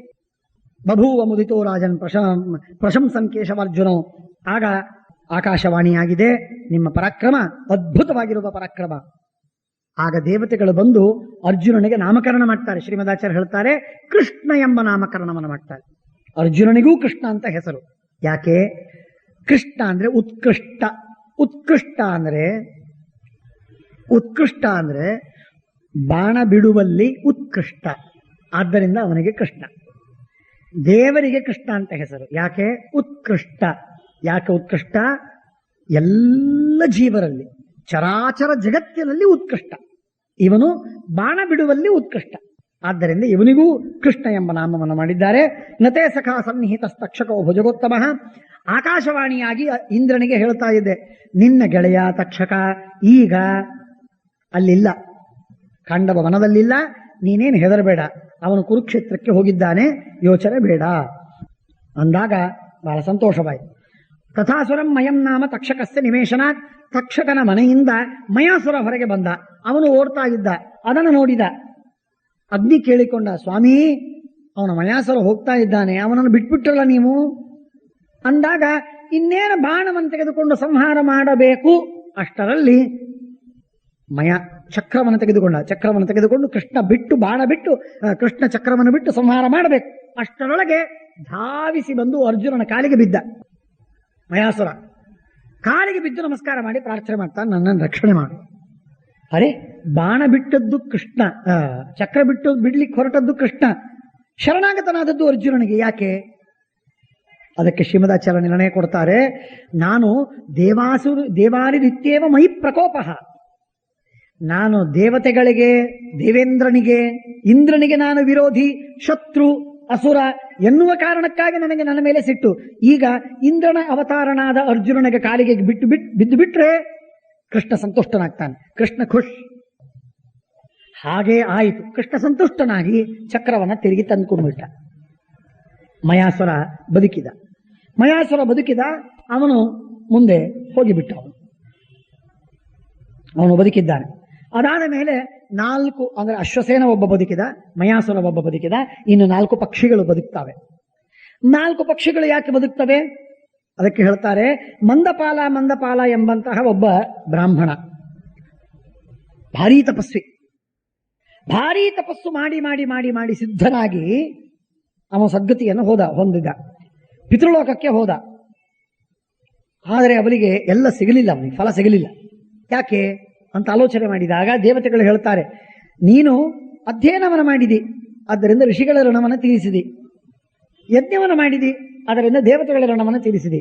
ಆದರೆ ಮಕ್ಕಳಾಗಿಲ್ಲ, ಆದ್ದರಿಂದ ನಿನಗೆ ಪಿತೃಗಳ ಋಣ ನಿನಗೆ ತೀರಿಲ್ಲ. ಏನ್ ಮಾಡ್ಬೇಕು ನಾನು? ಹೋಗು, ಸಂತಾನವನ್ನು ಪಡಿ, ಅದರಿಂದ ನಿನಗೆ ಒಳ್ಳೇದಾಗತ್ತೆ. ನಾನು ಬೇಗನೆ ಬಂದು ನಾನು ಸ್ವರ್ಗವನ್ನು ಅನುಭವಿಸ್ಬೇಕು, ನಾನು ಬಹಳ ದಿವಸ ಇರಲಿಕ್ಕೆ ನಾನು ತಯಾರಿಲ್ಲ, ಬಿಡು, ಏನಾದರೂ ಮಾಡು, ನಿನಗೆ ಸಂತಾನವಂತೂ ಆಗಬೇಕು. ಬೇಗನೆ ಆಗುವುದು ಹೇಗೆ? ಮನುಷ್ಯನಾಗಿ ಹುಟ್ಟಿದರೆ 16-20 ವರ್ಷಗಳವರೆಗೆ ಮನುಷ್ಯನಾಗಿ ಇರಬೇಕು, ಆಮೇಲೆ ಮದುವೆ ಆಗಬೇಕು, ಆಮೇಲೆ ಸಂತಾನವಾಗಬೇಕು, ಆಮೇಲೆ ನಾನು ಸ್ವರ್ಗಕ್ಕೆ ಹೋಗೋದು. 20-25 ವರ್ಷ ನಾನು ಕಾಯ್ಲಿಕ್ಕೆ ತಯಾರಿಲ್ಲ. ಪಟ ಪಟ ಪಟ ಅಂತ ಮಕ್ಕಳು ಹುಟ್ಟಬೇಕು. ಅದು ಹೇಗೆ ಸಾಧ್ಯ ಅಂತ ಆಲೋಚನೆ ಮಾಡಿ ಪಕ್ಷಿಯಾಗಿ ಬಂದ. ಮಂದಪಾಲ ಎಂಬ ಋಷಿ ಪಕ್ಷಿಯಾಗಿ ಬಂದ. ಹಕ್ಕಿಗಳಿಗೆ ಹುಟ್ಟಿದ ಕೆಲವೇ ದಿನಗಳಲ್ಲಿ ಅವರಿಗೆ ಸಂತಾನವನ್ನು ಹುಟ್ಟಿಸುವ ಸಾಮರ್ಥ್ಯ ಉಂಟು. ಆದ್ದರಿಂದ ಪಕ್ಷಿಯಾಗಿ ಬಂದ. ಪಕ್ಷಿಯಾಗಿ ಬಂದು ಖಾಂಡವ ವನದಲ್ಲಿರತಕ್ಕಂತಹ ಒಂದು ಪಕ್ಷಿ, ಜರಿತಾ ಅಂತನ್ನುವ ಒಂದು ಪಕ್ಷಿ. ಆ ಜರಿತಾ ಎಂಬ ಪಕ್ಷಿಯ ಜೊತೆಗೆ ವಿವಾಹವನ್ನು ಮಾಡಿಕೊಂಡು 4 ಮಕ್ಕಳನ್ನ ಪಡೆದ. ಆಮೇಲೆ ಜರಿತಾ ಅಂತ ಪಕ್ಷಿಯನ್ನು ಬಿಟ್ಟು ಬಿಟ್ಟ. ಲಪಿತಾ ಅಂತ ಮತ್ತೊಂದು ಪಕ್ಷಿ, ಆ ಪಕ್ಷಿಯ ಜೊತೆಗೆ ವಿಹಾರವಾಡ್ತಾ ಇದ್ದ. ಅವರಿಬ್ಬರು ಕೂಡಿ ಬೇರೆ ವನಕ್ಕೆ ಹೋದರು. ಇಲ್ಲಿ ಜರಿತಾ ಹಾಗೂ ಜರಿತೆಯ ಮಕ್ಕಳು 4 ಜನ. ಆ ಮಕ್ಕಳಿಗೆ ಇನ್ನೂ ರೆಕ್ಕೆ ಬಂದಿಲ್ಲ, ಕಾಲು ಬಂದಿಲ್ಲ, ಚುಂಚು ಗಟ್ಟಿಯಾಗಿಲ್ಲ. ಇಂಥ ಅವಸ್ಥೆಯಲ್ಲಿ 4 ಮಕ್ಕಳಿವೆ. ಜರಿತಾ ತನ್ನ ಮಕ್ಕಳನ್ನ ರಕ್ಷಣೆ ಮಾಡ್ತಾ ಇದ್ದಾಳೆ. ಆ ಹೊತ್ತಿಗೆ ಬೆಂಕಿ ಬಿದ್ದಿದೆ ಕಾಡಿಗೆ. ಆ ಕಾಡಿನಲ್ಲಿ ರಕ್ಷಣೆ ಮಾಡ್ಲಿಕ್ಕೆ ಯಾರಿಲ್ಲ. ಅರ್ಜುನಾದಿಗಳು ಬಾಣ ಬಿಟ್ಟು ಸಂಹಾರ ಮಾಡ್ತಾರೆ. ಏನ್ ಮಾಡಬೇಕು ಅಂತ ಆಲೋಚನೆ ಆಗಿದೆ. ಆಗ ಹಕ್ಕಿಯ ರೂಪದಲ್ಲಿರುವ ಋಷಿಗೆ ಗೊತ್ತಾಯಿತು, ಕಾಡಿಗೆ ಬೆಂಕಿ ಬಿದ್ದಿದೆ, ನನ್ನ ಹೆಂಡತಿಯ ಮಕ್ಕಳೆಲ್ಲರೂ ಸಾಯ್ತಾರೆ. ದುಃಖಪಟ್ಟ. ಅಗ್ನಿಗೆ ಪ್ರಾರ್ಥನೆ ಮಾಡಿಕೊಂಡ. ಹೇ ಅಗ್ನಿ, ಬಹಳ ಸುಂದರವಾದ ಸ್ತೋತ್ರವಿದೆ, ಶ್ರೇಷ್ಠವಾದ ಸ್ತೋತ್ರ ಮಾಡಿ ಹೇಳ್ತಾನೆ, ನೀನ್ ನನ್ನ ಮಕ್ಕಳನ್ನ ರಕ್ಷಣೆ ಮಾಡು ಮಹಾರಾಯ, ಅವರನ್ನು ಮಾತ್ರ ಬಿಟ್ಬಿಡು. ಮಕ್ಕಳು ರಕ್ಷಣೆ ಮಾಡಿದರೆ ನನಗೆ ಸುಖ ಸಿಗತ್ತೆ, ಅದಾಗದೇ ಇದ್ರೆ ನನಗೆ ಸುಖ ಸಿಗುವುದಿಲ್ಲ, ಆದ್ರಿಂದ ದಯಮಾಡಿ ಬಿಟ್ಬಿಡು. ವೇದ ಮಂತ್ರವನ್ನೊಂದು ಆ ಹಕ್ಕಿ ಪ್ರಾರ್ಥನೆ ಮಾಡುತ್ತೆ. ಮಾಡಿದಾಗ ತಥಾಸ್ತು ಅಂತ ಅಗ್ನಿ ವರವನ್ನು ಕೊಟ್ಟ. ಈಚೆ ಬೆಂಕಿ ಹತ್ತಿದಾಗ ಸುತ್ತ ಬೆಂಕಿ ಹತ್ತಿದೆ, ಇನ್ನು ಯಾವಾಗ ಇಲ್ಲಿ ಬೆಂಕಿ ಬರುತ್ತೋ ಏನೋ ಗೊತ್ತಿಲ್ಲ ಅಂತ ತಾಯಿ ಮಕ್ಕಳು ಆಲೋಚನೆ ಮಾಡ್ತಾ ಇವೆ. ಹಾರಬೇಕು ಅಂದ್ರೆ 4 ಪಕ್ಷಿಗಳಿಗೂ ಹಾರೋದಕ್ಕೆ ಯೋಗ್ಯತೆ ಇಲ್ಲ, ರೆಕ್ಕೆ ಬಂದಿಲ್ಲ. ಏನ್ ಮಾಡಬೇಕು? ಒಂದು ಪಕ್ಷಿಯನ್ನ ನಾನು ಹಾರಿಸಿಕೊಂಡು ಹೋಗ್ಬೋದು, ಉಳಿದವರನ್ನ ಅಂತ ಆಲೋಚನೆ ಮಾಡ್ತಾ ಕೂತಿವೆ. ತಾಯಿಯಂದು ಇಲ್ಲೊಂದು ಬಿಲವಿದೆ, ಇಲಿಯ ಬಿಲ. ಆ ಇಲಿಯ ಬಿಲದಲ್ಲಿ ಹೋಗು, ನೀವೆಲ್ಲ ಹೊಕ್ಕಿ ಬಿಡಿ, ಬದುಕಿರ್ತೀರಿ. ಆಗ ಬಂತವೆ, ನಮಗಂತೂ ರೆಕ್ಕೆ ಇಲ್ಲ, ಚುಂಚಿಲ್ಲ, ಹೊಡಿಲಿಕ್ಕೆ ಬರುವುದಿಲ್ಲ, ಏನಿಲ್ಲ. ಇಲ್ಲಿ ಹೊರಗಿದ್ರೆ ಕದಾಚಿತ್ ಗಾಳಿ ಬಂದೋ ಮಳೆ ಬಂದೋ ಬೆಂಕಿ ಶಾಂತವಾಗಬಹುದು. ನಾವು ಒಳಗೆ ಹೋದರೆ ಅಲ್ಲಿ ಇಲಿ ನಮ್ಮನ್ನು ತಿಂದು ಸಂಹಾರ ಮಾಡೇ ಬಿಡುವುದು ನಿಶ್ಚಿತ. ಜರಿತಾ ಅಂತಾಳೆ, ಈ ಬಿಲದಿಂದ ಇಲಿ ಹೊರಗೆ ಹೋಗ್ಬಿಟ್ಟಿದೆ, ನಾನು ನೋಡಿದ್ದೀನಿ. ಮಗ ಅಂತಾನೆ, 1 ಇಲಿ ಹೊರಗಿರ್ಬೋದು, ಇನ್ನು 4 ಇಲಿ ಇರ್ಬೋದು, ಯಾರಿಗ್ ಗೊತ್ತು. ಆದ್ರಿಂದ ಒಳಗೆ ಹೋಗೋದು ಬೇಡ. ಈ ಚರ್ಚೆ ನಡೀತಾ ಇದೆ. ಚರ್ಚೆ ನಡೀತಾ ಇರುವಾಗ ಏನ್ ಮಾಡಬೇಕು, ಏನ್ ಮಾಡಬಾರದು, ಏನ್ ಮಾಡಬೇಕು, ಏನ್ ಮಾಡಬಾರದು ಗೊತ್ತಾಗೋದಿಲ್ಲ. ಕೊನೆಗೆ ಜರಿತಾರಿ ಅನ್ನುವ ಹಿರಿಯ ಮಗ, ಆ ಹಿರಿಯ ಮಗ ಹೇಳ್ತಾನೆ, ನಾನು ಮಂತ್ರವನ್ನು ಹೇಳ್ತೀನಿ, ನೀವೆಲ್ಲ ಅನ್ನಿ, ನಾವು 4 ಜನ ಮಂತ್ರವನ್ನು ಅನ್ನೋಣ. ಅರೆ, ಇವ್ರಿಗೆ ಹೇಗೆ ಮಂತ್ರ ಅನ್ಲಿಕ್ಕೆ ಬಂತು? ಆ ಮಂದಪಾಲ ಎಂಬ ಋಷಿಯ ಮಕ್ಕಳು ಈ 4 ಜನ. ಈ 4 ಜನ ಮಕ್ಕಳು ಕೂಡ ಮಹಾ ಋಷಿಗಳೇ, ದೊಡ್ಡ ಋಷಿಗಳು. ಹಾಗಾಗಿ ಆ ಜರಿತಾರಿ ಎಂಬ ಪಕ್ಷಿ ಆ ಮಂತ್ರವನ್ನಂದು 4 ಜನರನ್ನ ಬದುಕಿಸಿಬಿಟ್ಟ. ಅಗ್ನಿ ಬರ್ತಾ ಇದೆ ಬರ್ತಾ ಇದೆ ಬರ್ತಾ ಇದೆ. ಬಂದಾಗ ಮಂತ್ರವನ್ನ ಅಂದಾಗ ಅವನು ಹೇಳ್ತಾನೆ, ನಿಮ್ಮಪ್ಪನೇ ಸ್ತೋತ್ರ ಮಾಡಿಬಿಟ್ಟಾನೆ, ನಿಮ್ಮನ್ನು ಬದುಕಿಸೋದು ಅಂತ ನಿಶ್ಚಯವಿತ್ತು. ಈಗ ನೀವು ಪ್ರಾರ್ಥನೆ ಮಾಡಿದ್ದೀರಿ, ವೇದ ಮಂತ್ರವನ್ನು ಅಂದಿದ್ದೀರಿ, ಆದ್ದರಿಂದ ನಿಮ್ಮನ್ನು ನಾನು ರಕ್ಷಣೆ ಮಾಡಿದ್ದೇನೆ, ಹೋಗಿ. ನಿಮ್ಮೆಲ್ಲೂ ಬೆಂಕಿಯ ಮಧ್ಯದಿಂದ ನೀವು ಹಾದು ಹೋದರೂ ನಿಮಗೆ ಪೀಡೆಯಾಗುವುದಿಲ್ಲ. ಎಲ್ಲಾದರೂ ಬೆಂಕಿಯ ಪ್ರಸಂಗ ಸನ್ನಿವೇಶಗಳು ಬಂದ್ರೆ ಈ ಮಂತ್ರವನ್ನು ಅನ್ನುವುದಕ್ಕೆ ನೆನಪಿಟ್ಕೊಳ್ಳಿ. ಆ ಮಂತ್ರವನ್ನಂದು ಸ್ತೋತ್ರ ಮಾಡಿ ಬದುಕಿ ಬಂದು. ಹೀಗಾಗಿ ಈ 4 ಹಕ್ಕಿಗಳು ಮಯಾಸುರ, ಅರ್ಜುನನ ಕಾಲಿಗೆ ಬಿದ್ದ ಮಯಾಸುರ, ಅರ್ಜುನನ ಬಾಣದಿಂದ ತಾಯಿ ಸತ್ತ ಮೇಲೂ ತಾನು ಬದುಕಿ ಬಂದಂತಹ ಅಶ್ವಸೇನ, 6 ಜನ ಮಾತ್ರ ಬದುಕಿದರು, ಉಳಿದವರೆಲ್ಲ ಸತ್ತು ಭಸ್ಮವಾಯಿತು. ಇಷ್ಟೆಲ್ಲ ಆದಾಗ ಕೊನೆಗೆ ಬಹಳ ಸುಂದರವಾಗಿದೆ, ಸ್ವಲ್ಪ ವೇಗದಿಂದ ಹೇಳಿದೆ. ಇಷ್ಟೆಲ್ಲ ಆದ ಮೇಲೆ ಮಯಾಸುರನಿಗೆ ಬಹಳ ಸಂತೋಷವಾಯಿತು, ಇಂದ್ರನಿಗೆ ಪರಮ ಸಂತೋಷವಾಯಿತು. ನನ್ನ ಮಗ ಅರ್ಜುನ ಏನ್ ಪರಾಕ್ರಮಿ. ಕೆಳಗಿಳಿದು ಬಂದು ಅವನಿಗೆ ಆಶೀರ್ವಾದವನ್ನು ಮಾಡಿದ. ಏನ್ ಬೇಕು ನಿನಗೆ? ನನಗೆ ಎಲ್ಲ ದೇವತೆಗಳ ಅಸ್ತ್ರಗಳು ನನಗೆ ಕ್ರಮಶವಾಗದು, ನಾನು ಕೊಡ್ತೇನೆ. ಮುಂದೆ ಇನ್ನು ಕೆಲವು ದಿನಗಳ ನಂತರ ನೀನು ಬಾ, ಆಗ ನಾನು ನಿನಗೆ ಕೊಡ್ತೇನೆ ಅಂತ ಹೇಳ್ತಾನೆ. ಆ ಪ್ರಕಾರ ಆಗ್ತದೆ. ಆಗ ಮಯಾಸುರ ಕಾಲಿಗೆ ಬಂದು ಬೀಳ್ತಾನೆ, ಮತ್ತೊಮ್ಮೆ ಕೇಳ್ತಾನೆ, ಇದು ಕೃಷ್ಣನಿಗೆ ಕೇಳ್ತಾನೆ, ಕೃಷ್ಣ ನೀನ್ ನನಗೆ ಚಕ್ರವನ್ನು ಬಿಟ್ಟು ಕೊಲ್ಲಿಲ್ಲ, ಬದುಕಿಸಿದಿ, ಬಹಳ ಸಂತೋಷ. ಉಪಕಾರವನ್ನು ತೀರಿಸಬೇಕು, ನಾನೇನು ಉಪಕಾರ ಮಾಡಿ? ನನಗೇ ನೀನು ಉಪಕಾರ ಬೇಡ. ನಾನು ಚಕ್ರದಿಂದ ನಿನ್ನನ್ನು ಕೊಲ್ಲದೇ ಇದ್ದದ್ದಕ್ಕೆ ಕಾರಣ ಅಂದ್ರೆ ನೀನು ಅರ್ಜುನನಿಗೆ ಕಾಲಿಗೆ ಬಿದ್ದದ್ದು. ಅರ್ಜುನ ನಿನ್ನನ್ನು ಕೊಲ್ಲಬೇಡ ಅಂತ ನನಗೆ ಹೇಳಿದ, ಅದಕ್ಕೆ ಬಿಟ್ಟೆ. ಆದ್ರಿಂದ ಆ ಅರ್ಜುನನ ಉಪಕಾರ ನಿನಗಾಗಿದೆ, ನನ್ನದಲ್ಲ. ಅರ್ಜುನನಿಗೆ ಕೇಳು, ಅವನಿಗೆ ಉಪಕಾರ ತೀರಿಸು. ಮಯಾಸುರ ಅರ್ಜುನನಿಗೆ ಕೇಳ್ತಾನೆ. ಅರ್ಜುನನಿಗೆ ಕೇಳಿದ್ರೆ ಅರ್ಜುನ ಹೇಳ್ತಾನೆ, ನಾನೇನು ಉಪಕಾರ ಮಾಡಿದ್ದೀನೋ ಮಹಾರಾಯ? ಏನಿಲ್ಲ, ಕೃಷ್ಣ ಏನು ಹೇಳ್ತಾನೋ ಅದನ್ನು ನೀನು ಮಾಡು ಅಂದಾಗ ಕೃಷ್ಣ ಹೇಳಿದ ಕೊನೆಗೆ, ಮಯಾಸುರ, ನಿನ್ನ ಶಿಲ್ಪ, ನಿನ್ನ ಸಾಮರ್ಥ್ಯ, ನಿನ್ನ ಕಲೆ, ನಿನ್ನ ಆರ್ಕಿಟೆಕ್ಚರ್, ನಿನ್ನ ದೊಡ್ಡದಾದಂತಹ ರಾಜ ಭವನಗಳನ್ನ ನಿರ್ಮಾಣ ಮಾಡುವ ಅದ್ಭುತವಾದ ಅಪೂರ್ವವಾದ ಸಾಮರ್ಥ್ಯ, ಆ ಅಪರೂಪದ ಸಾಮರ್ಥ್ಯವನ್ನ ಬಳಸಿ ನೀನು ಧರ್ಮರಾಜನಿಗೆ, ಇಂದ್ರನಿಗೆ, ಅರ್ಜುನನಿಗೆ ನೀನು ದೊಡ್ಡದಾದ ಸಭೆಯನ್ನ ನಿರ್ಮಾಣ ಮಾಡಿಕೊಡಬೇಕು ಅಂತಂದಾಗ, ಆಗಲಿ ಅಂತ ಹೇಳಿ ಆಗ ಸಭೆಯನ್ನ ನಿರ್ಮಾಣ ಮಾಡುವುದಕ್ಕೆ ಸಿದ್ಧನಾಗ್ತಾನೆ. ಇಷ್ಟು ಭಾಗ ಆಗಿ ಇತಿ ಶ್ರೀಮನ್ ಮಹಾಭಾರತೆ ಪರಿಕ್ರಮ್ಯ ತತಸ್ಸರ್ವೇ ತ್ರಯೋಪಿ ಭರತರ್ಷಭ ರಮಣೀಯೇ ನದೀಕೂಲೆ ಸಹಿತಾಸ್ಮ ಉಪಾವಿಶನ್.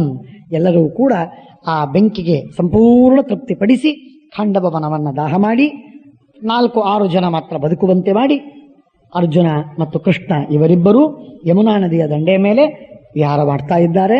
ಈ ರೀತಿಯಾಗಿ ಮಾಡ್ತಾ ಇರುವ ಸಂದರ್ಭದಲ್ಲಿ ಈ ಕಥೆಯಿಂದ ಸಂಪೂರ್ಣವಾಗಿರುವಂತಹ ಆದಿಪರ್ವ, ಇಲ್ಲಿಗೆ ಆದಿಪರ್ವದ ಮುಕ್ತಾಯವಾಗ್ತಾ ಇದೆ. ಸಭಾಪರ್ವದ ಪ್ರಾರಂಭ. ಶ್ರೀ ಗುರುಭ್ಯೋ ನಮಃ. ಹರಿ ಓಂ. ನಾರಾಯಣಂ ನಮಸ್ಕೃತ್ಯ ನರಂ ಚೈವ ನರೋತ್ತಮಂ ದೇವೀಂ ಸರಸ್ವತೀಂ ವ್ಯಾಸಂ ತತೋ ಜಯಮುದೀರಯೇತ್. ಜನಮೇ ಜಯ ಉವಾಚ ಅರ್ಜುನೋ ಜಯತಾಂ ಶ್ರೇಷ್ಠಃ ಮೋಚಯಿತ್ವಾ ಮಯಂ ತದಾ ಕಿಂಚಕಾರ ಮಹಾತೇಜಾಃ ತನ್ಮೇ ಬ್ರೂಹಿ ದ್ವಿಜೋತ್ತಮ. ಅರ್ಜುನ ಮಯಾಸುರನನ್ನ ಬದುಕಿಸಿದ್ದಕ್ಕೆ ಮಯಾಸುರ ಏನು ಮಾಡಿದ ಅಂತ ಪ್ರಶ್ನೆಯನ್ನು ಕೇಳ್ತಾ ಇದ್ದಾರೆ. ಅದಕ್ಕೆ ಉತ್ತರವನ್ನು ಕೊಡುವುದಕ್ಕೆ ವೈಶಂಪಾಯನೋ ವಾಚ ಶೃಣುರಾಜನ್ ಅವಹಿತಶ್ಚರಿತಂ ಪೂರ್ವಕಸ್ಯತೆ ಮೋಕ್ಷಯಿತ್ವಾ ಮಯಂ ತತ್ರ ಪಾರ್ಥಶಸ್ತ್ರಭೃತಂ ವರಹ ಎಂಬುದಾಗಿ ವೈಶಂಪಾಯನರು ಅದಕ್ಕೆ ಉತ್ತರವನ್ನು ಕೊಡ್ತಾ ಇದ್ದಾರೆ. ಶ್ರೀಕೃಷ್ಣಾರ್ಪಣಮಸ್ತು. ನಾಹಂ ಕರ್ತಾ ಹರಿಃ ಕರ್ತಾ ತತ್ಪೂಜಾ ಕರ್ಮ ಚಾಖಿಲಂ ತಥಾಪಿ ಮತ್ಕೃತಾ ಪೂಜಾ ತತ್ಪ್ರಸಾದೇನ ನಾನ್ಯಥಾ ತದ್ಭಕ್ತಿಸ್ತತ್ಫಲಂ ಮಹ್ಯಂ ತತ್ಪ್ರಸಾದಃ ಪುನಃ ಪುನಃ ಕರ್ಮನ್ಯಾಸೋ ಹರಾವೇವಂ ವಿಷ್ಣೋಸ್ತೃಪ್ತಿಕರಃ ಸದಾ ಕಾಯೇನ ವಾಚಾ ಮನಸೇಂದ್ರಿಯೈರ್ವಾ ಬುದ್ಧ್ಯಾ ಆತ್ಮನಾ ವಾ ಅನುಸೃತ ಸ್ವಭಾವಂ ಕರೋಮಿ ಯದ್ಯತ್ ಸಕಲಂ ಪರಸ್ಮೈ ನಾರಾಯಣಾಯೇತಿ ಸಮರ್ಪಯಾಮಿ. ತೀರ್ಥಾದಿ ಜಯತೀರ್ಥಾದಿ ಸಮಸ್ತ ಗುರುಗಳಿಗೆ ಮಹಾಭಾರತದ ಸಂಕ್ಷೇಪವನ್ನು ಮಾಡಿಕೊಟ್ಟ ಶ್ರೀಮದಾಚಾರ್ಯರು ಆನಂದತೀರ್ಥ ಭಗವತ್ಪಾದಾಚಾರ್ಯರು, ಮಹಾಭಾರತಕ್ಕೆ ವ್ಯಾಖ್ಯಾನವನ್ನು ರಚನೆ ಮಾಡಿ ಅನುಗ್ರಹವನ್ನು ಮಾಡಿದ ವಾದಿರಾಜ ಶ್ರೀಪಾದಂಗಳವರು, ಇವರೆಲ್ಲರಿಗೆ ಅನಂತ ಪ್ರಣಾಮಗಳನ್ನು ಮಾಡ್ತಾ ಈ ತತ್ವವನ್ನು 4 ಅಕ್ಷರವನ್ನು ನಮ್ಮಿಂದ ಹೇಳಿಸಿ 2 ಅಕ್ಷರ ತಿಳಿಸುವಂತೆ, 1-2 ಅಕ್ಷರ ಹೇಳುವಂತೆ ಮಾಡಿದ ನಮ್ಮ ಆಚಾರ್ಯರಿಗೂ ಎಲ್ಲ ಹಿರಿಯರಿಗೂ ಗುರುಗಳಿಗೂ ಅನಂತ ಪ್ರಣಾಮಗಳನ್ನು ಮಾಡ್ತಾ ಈ ಪುಣ್ಯವನ್ನು ಸಂಪೂರ್ಣವಾಗಿ ಅಸ್ಮದ್ಗುರುವಂತರ್ಗತ ಸತ್ಯಾತ್ಮತೀರ್ಥ, ಸತ್ಯ ಪ್ರಮೋದತೀರ್ಥ, ಸತ್ಯಧ್ಯಾನ ತೀರ್ಥ, ನವವೃಂದಾವನ ಗುರುವಂತರ್ಗತ, ಟೀಕಾಕೃತ್ಪಾದಾಂತರ್ಗತ, ಭಾರತೀ ರಮಣ ಮುಖ್ಯ ಪ್ರಾಣಾಂತರ್ಗತ, ತತ್ವದೇವತಾಂತರ್ಗತ, ಭಾರತೀ ರಮಣ ಮುಖ್ಯ ಪ್ರಾಣಾಂತರ್ಗತ, ವೇದವ್ಯಾಸ ಅಭಿನ್ನ ಕೃಷ್ಣರೂಪಿಯಾದ ಬಿಂಬರೂಪಿಯಾದ ಪರಮಾತ್ಮನಿಗೆ ಸಮರ್ಪಣೆ ಮಾಡೋಣ. ಶ್ರೀಕೃಷ್ಣಾರ್ಪಣಮಸ್ತು.